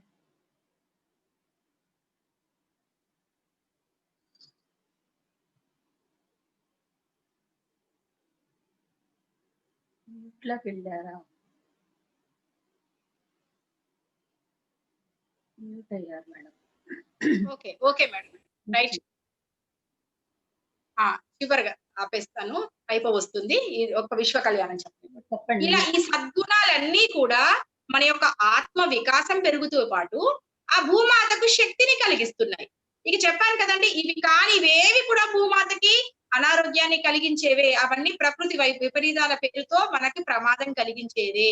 అప్పుడు ఆ భూమి యొక్క ఆరా డిస్టర్బ్ అయిపోయి ఉందట. అది ఆవిడ తీసుకెళ్లి ఆ అసలు మాస్టరు, ఒక ఉన్నత తలాల నుంచి ఒక మాస్టర్ వచ్చి ఆవిడకు చూపిస్తాడు. చూడండి ఇది ఎలా సాధ్యమో, ఎంత ఎంత ఇబ్బందికరంగా ఉందో, భూమి యొక్క అనారోగ్యం ఎలా ఉందో చూపిస్తే మరి మాస్టర్ గారు, మరి ఇప్పుడు నాకు జబ్బు చేస్తే డాక్టర్ దగ్గరకన్నా వెళ్తాను, ధ్యానం అన్నా చేస్తాను, మరి భూమికి అనారోగ్యం కలిగితే ఆ అనారోగ్యాన్ని తీర్చేది ఎవరు అని అడుగుతారు. అప్పుడు అప్పుడు అర్థమవుతుందండి మనకి ఏంటంటే, ఒక సాధకుడి యొక్క శక్తి మనల్ని మనమే ఆరోగ్యపరచుకోవడమే కాదండి, భూమాతకు కూడా ఆరోగ్యాన్ని కలిగించేటువంటి గొప్ప సాధనని మనం చేస్తున్నాం. అంత గొప్ప ఒక సాధకుడి శక్తి, ఎంత గొప్ప పని చేస్తున్నాం. అదేనండి విశ్వ కళ్యాణం అంటే. ఏదో కళ్ళు మూసుకొని ధ్యానం చేసి ఇల్లు కావాలి, లేకపోతే పెళ్లి కావాలి, లేకపోతే అసలు దానికోసం సాధన అవసరం లేదు. అవన్నీ చాక్లెట్స్ అండి. నేచర్ మనకి ప్రారంభంలో ఇచ్చే చాక్లెట్స్, అక్కడ ఆల్రెడీ పంచభక్ష పరమన్నాలు ఉన్నాయి. మనమేమో చాక్లెట్ కోసం వచ్చాము. సామధాన భేద దండోపాయాలతో సాధనలోకి పట్టుకొచ్చిందండి ఈ సృష్టి మనల్ని. కానీ ఎప్పుడైతే ఈ చాక్లెట్స్ ని ఎరవేసిందో మనం తెలియకుండా మిగతావి వచ్చేస్తాయి. మనం అడిగినా వస్తాయి, అడగకుండా వస్తాయి. కానీ మనలో స్వచ్ఛత ఉండాలండి. ఈ స్వచ్ఛతతో కూడిన సాధనతో విశ్వానికి, ఆ భూమాతకి మనం శక్తిని పంపించడమే. విశ్వ కళ్యాణమే సంకల్పంగా సాధన చేసినప్పుడు విశ్వానికి ఏది ఇస్తే అది 10 రెట్లై తిరిగి మనకు తిరిగి వస్తుంది. ఇది శక్తి చక్రము. మన నుంచి శక్తి వెళ్తుంది, అక్కడ నుంచి శక్తి మళ్ళీ మనకు 10 రెట్లుగా వస్తుంది, మళ్ళీ మనం పంపిస్తుంటాం. ఇదేనండి ఆధ్యాత్మిక సేవ అంటే. దీని యొక్క అంతరార్థం తెలిస్తే ఆ భూమికి మనం ఇచ్చే గొప్ప గిఫ్ట్. ఇలాంటి కరోనాలు అసలు ఎవరిని ఏమి చేయలేదు. అలా సేవ చేసే వాళ్ళందరినీ భూమాత అద్భుతంగా కాపాడుకుంటుంది. ఈ సబ్జెక్ట్ చెప్పాలంటే అసలు అయిపోయేది కాదు. స్వచ్ఛతకి ఒక చిన్న ఎగ్జాంపుల్ చెప్పి ఆపేస్తాను ఇంకా. ఎంత అద్భుతం అంటే స్వచ్ఛత. ఇప్పుడు నేను ఈ క్రిస్టల్ పెట్టుకోవాలా, ఆ రాయి పెట్టుకోవాలా? క్రిస్టల్స్, ఏ క్రిస్టల్ పెడితే నాకు మంచిది అని అడుగుతాం కదా. ఏ క్రిస్టల్ కాదు, మనమే క్రిస్టల్ లాగా తయారవ్వాలి నన్ను అడిగితే. ఎవరైతే ఆ గ్రహాల చుట్టూ పరిగెత్తుతూ ఉంటారో, నాకు ఆ గ్రహ స్థితి బాగలేదా, ఈ గ్రహ స్థితి బాగలేదా, నేను ఏ క్రిస్టల్ పెట్టుకోవాలనుకుంటాం కదా. ధ్యాన సాధన చేస్తూ మనం ఒక క్రిస్టల్ గా తయారు చేస్తే గ్రహాలన్నీ మనకు అనుగ్రహాలు అయిపోతాయి. ఇది సత్యం. మరి స్వచ్ఛతకు ఒక చిన్న ఎగ్జాంపుల్ మీ అందరికీ తెలుసండి. సప్తపది సినిమా చూసారు కదా, అది హృదయాన్ని కదిలించే గొప్ప సబ్జెక్ట్ అండి. ఆ సప్తపది సినిమాలో ఆ పూజారి ఒక ఆవిడ్ని వివాహం చేసుకుంటారు. అది నా హృదయాన్ని కదిలించిన ఎగ్జాంపుల్ మీకు చెప్తున్నాను. ఆ తలుపు తీసుకొని తన భార్య దగ్గరికి వెళ్ళినప్పుడు తలుపు తీయగానే ఆయనకి ఏం కనిపించిందండి? సాక్షాత్తు ఆ అమ్మవారి స్వరూపం కనిపించింది. వెంటనే అరిగిరి నందిని నందిత మోదిని విశ్వ వినోదిని అని అనుకుంటూ స్తోత్రం చేస్తాడు తన భార్యని. అదండి స్వచ్ఛతతో ఉన్న వ్యక్తి అంతరంగాన్ని చదవగలడు. తన అంతరంగాల్లో అద్భుతమైన శక్తి ఏంటంటే అవతల వ్యక్తిని ఉన్నది ఉన్నట్టు చూడగలడు. ఆ స్త్రీ యొక్క హృదయంలో పరాయి పురుషుడు ఉన్నాడు అనే సత్యం ఆయనకు అర్థమైపోయింది.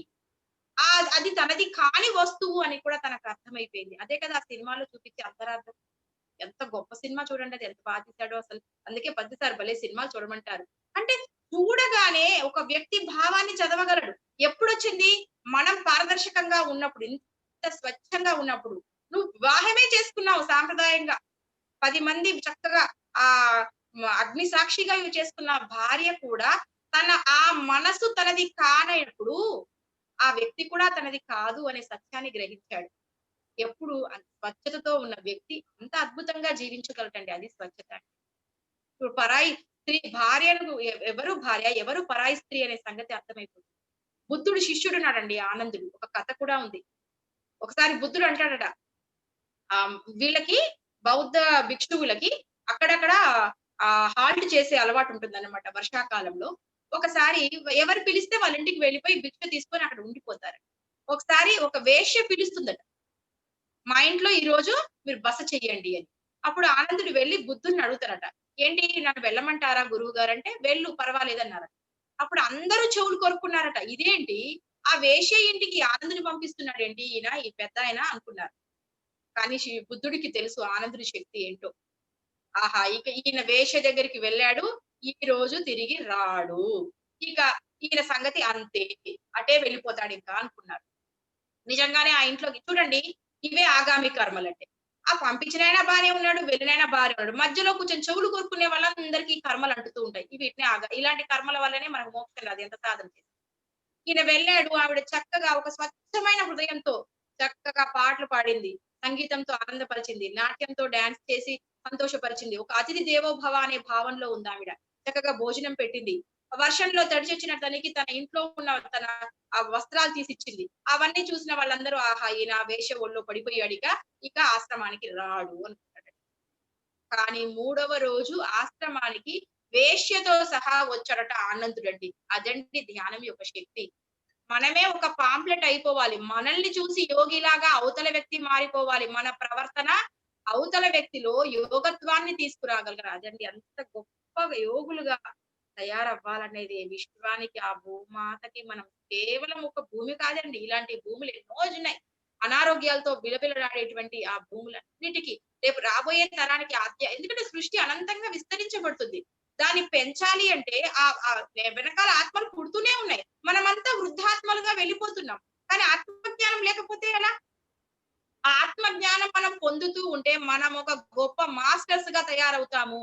రాబోయే తరాలకే కాదు, జన్మ జన్మలలో కూడా మనమందరం పత్రి సార్ ఒక రోజు చెప్పారు. ఏమనంటే, మనము ఇక్కడి నుంచి 70 సంవత్సరాల తర్వాత భూమిని ఆనందమయం చేసిన తర్వాత శాకాహారమయం, ధ్యానమయం చేసినాక ఒక దగ్గర జన్మ తీసుకుంటాము అన్నారు. ఎక్కడికి సార్ అంటే ఆండ్రోమెడన్ గెలాక్సీ అట. అంటే ఇలాంటి వాతావరణం ఉన్న ప్లేస్ కి వెళ్లి మనం అక్కడ ధ్యానం చెప్తాం. అక్కడ మీరు ఉంటారు, మేము ఉంటాము. అందరం మళ్ళీ మనం అక్కడ కలుస్తాం. ఇది నిత్య కళ్యాణం, పచ్చతోరణం ఈ ధ్యాన కళ్యాణాలు. ధ్యానం చేసుకుంటూ వెళ్ళడం విశ్వ కళ్యాణం చేయడం అండి. మనం అందుకోసం వచ్చాం. ఈ వెధవ ఆరోగ్యాలు అనేవి ఆటోమేటిక్ గా సెట్ అయిపోతాయి. ఒక వ్యక్తి, ఒక ఆత్మ తలుచుకుంటే సంపూర్ణ ఆరోగ్యంగా ఉన్న వ్యక్తి ఆరోగ్యం బాగా సాధించారండి. మరణం రాదా? ఒకసారి నాకు చెప్పండి. సంపూర్ణ ఆరోగ్యంగా ఉన్నారు, మరణం రాదా? భూమి మీద ఉండిపోతామా? ఆఫ్టర్ డెత్ మనం ఏంటి? మరణానంతరం కూడా జీవితం ఉంది. దానికి ప్రణాళిక వేయాలండి. మనము 100 ఏళ్లకే భూమి మీద ఉంటాము అనేటువంటి ఒక ఆశతోని ప్రణాళిక వేసుకొని ఇల్లు, ఆస్తులు, అంతస్తులు సంపాదించుకుంటున్నామే. వెళ్ళేటప్పుడు ఒక్క పర్సెంట్ కూడా తీసుకెళ్ళం. మన వెంట వచ్చేది ఈ ఆధ్యాత్మిక సంపద మాత్రమే, ఈ జ్ఞానం మాత్రమే. ఆ మేడం చూడండి, గత జన్మలో ఆరా చూడగలదు, ఈ జన్మలో కూడా చూడగలదు. ఈ సాధన ద్వారా తెచ్చుకున్న శక్తులు, సంపదలే మన వెంట వస్తాయి. మనము ఈ విశ్వానికి సేవ చేసే గొప్ప ఆత్మలుగా ఎదగడమే నా యొక్క ముఖ్య ఉద్దేశం అండి. నాకు తెలిసిన జ్ఞానాన్ని అదేనండి. అప్పుడే నిజమైన దసరా. ఇక అమ్మవారి స్తోత్రాలతో, అంతరార్థాలతో మీకు అద్భుతంగా వివరించే వాళ్ళు చాలా మంది ఉన్నారు. నేను గ్రహించిన దాన్ని మీకు చేతులెత్తి నమస్కరించేది, యోగ భ్రష్టత్వం చెందకండి. మాయ మన వెంట ఎప్పుడైనా పక్కనే ఉంటుంది, మనల్ని పక్కకు తీసుకెళ్లిపోవడానికి. దాని బారిన పడకండి. మనందరము ఉన్నత ఆత్మలుగా ఎదగడము, ఆనందమైన జీవితాన్ని ఇక్కడే జీవించడము, సత్యలోక వాతావరణాన్ని ఇక్కడే చూడటము, ఆ విశ్వానికి అద్భుతంగా సేవ చేసి పరమాత్ముడి దృష్టిలో గ్రేట్ మాస్టర్స్ గా ఉండడమే ఆ యొక్క ముఖ్య ఉద్దేశము. నాకు తెలిసిన జ్ఞానాన్ని మీకు ముందుంచానండి. Thank you madam. Thank you అమ్మా. అద్భుతమైన క్లాస్ ఇచ్చారు. నిజంగా భూమాత జబ్బున పడి ఉంది. ఆవిడకి మనం ఈ ధ్యానం చేయడం ద్వారా మనం మన యొక్క ఎనర్జీస్‌ని ఆ భూమాతకి అందిస్తున్నాము అనేది ఎంతో చక్కగా చెప్పారు మేడం మరి. మనం రోజు అదే కదా మరి ధ్యానం చేసేటప్పుడు అదే చెప్పుకుంటూ ఉంటాము. మన ఎనర్జీస్ మనం తీసుకుంటూ, మన చుట్టుపక్కల వారికి కూడా అందజేస్తూ, ఆ చుట్టుపక్కల వారి ద్వారా విశ్వమంతా వ్యాప్తి చేస్తాము. అందుకని మనం ధ్యానం కంపల్సరీగా చేయాలి. ఇది మన కోసం చేసుకున్నా సరే, విశ్వానికి కూడా మనం అందించబడతాము అని మనం చెప్పుకున్నాం కదా! అది మేడం చాలా విపులంగా, చక్కగా ఇంకా బాగా అర్థమయ్యేలాగా చెప్పారు మనకి. మరి మై డియర్ ఫ్రెండ్స్ ఎవరైనా మాట్లాడాలనుకుంటే ఒకళ్ళిద్దరు మాట్లాడండి మేడం తోటి. టైం 10:30 అవుతోంది కాబట్టి మళ్ళీ ఇంకోసారి మేడం మాకు మళ్ళీ ఇంకోసారి ఇద్దురుగానమ్మా క్లాస్. ఒక 20 రోజుల తర్వాత పర్వాలేదు కంగారు లేదు. ఓకే. కృష్ణకుమారి గారు. జంగారెడ్డిగూడెం కృష్ణకుమారి. మాట్లాడండమ్మా.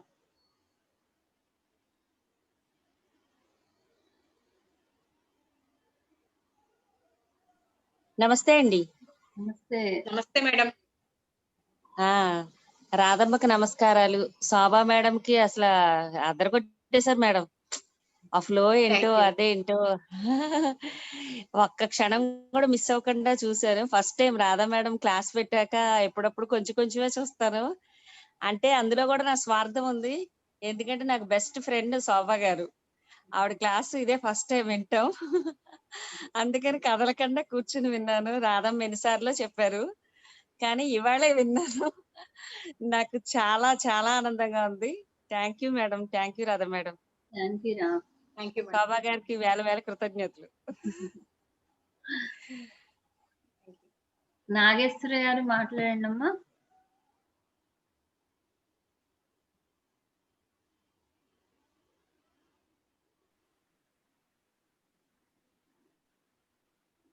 మాట్లాడండి. హలో, నమస్తే అమ్మా. Hello madam. నమస్తే అండి. నమస్తే అండి. అది మీ క్లాస్ మాత్రం అసలు మాకు గూస్ బంప్స్ వచ్చినట్టు అయింది. అంత బాగుందండి. అసలు ఎన్నో ప్రశ్నలకి మేము అడగకుండానే మేడం ఎన్నోసార్లు సమాధానాలు చెప్తుంటారు. అయినా ఎన్నో చెప్పలేని ప్రశ్నలకు కూడా సమాధానాలు దొరికాయి. నేను ధ్యానంలోకి నేర్చుకోవడానికే వచ్చాను. ఆరోగ్య సమస్య అలాంటిది ఏం లేదు. బట్ వచ్చాక ఏంటి నీ పెయిన్స్ అవన్నీ బాగా ఎక్కువ ఉన్నాయి. కానీ అందరికి 20 రోజుల్లో పోయాయి, నెల రోజుల్లో పోయాయి, ఆల్రెడీ ఉన్న సమస్యలు పోయాయి అంటున్నారు. కానీ 90 డేస్ అవుతోంది, కానీ నాకేం పోలేదు, ఇంకెక్కువ అవుతున్నాయి. అంటే నాలో ఏదో లోపం ఉంది అనేది కంటిన్యూ అవుతున్నాను అనమాట. బట్ నేను ఇంకా ఎవరిని ప్రశ్నించలేదు, క్వశ్చన్ అడగలేదు. బట్ మీరు అడగకుండానే నా ఆన్సర్ చెప్పారనమాట. అంటే ఏదో తప్పు చేస్తున్నాం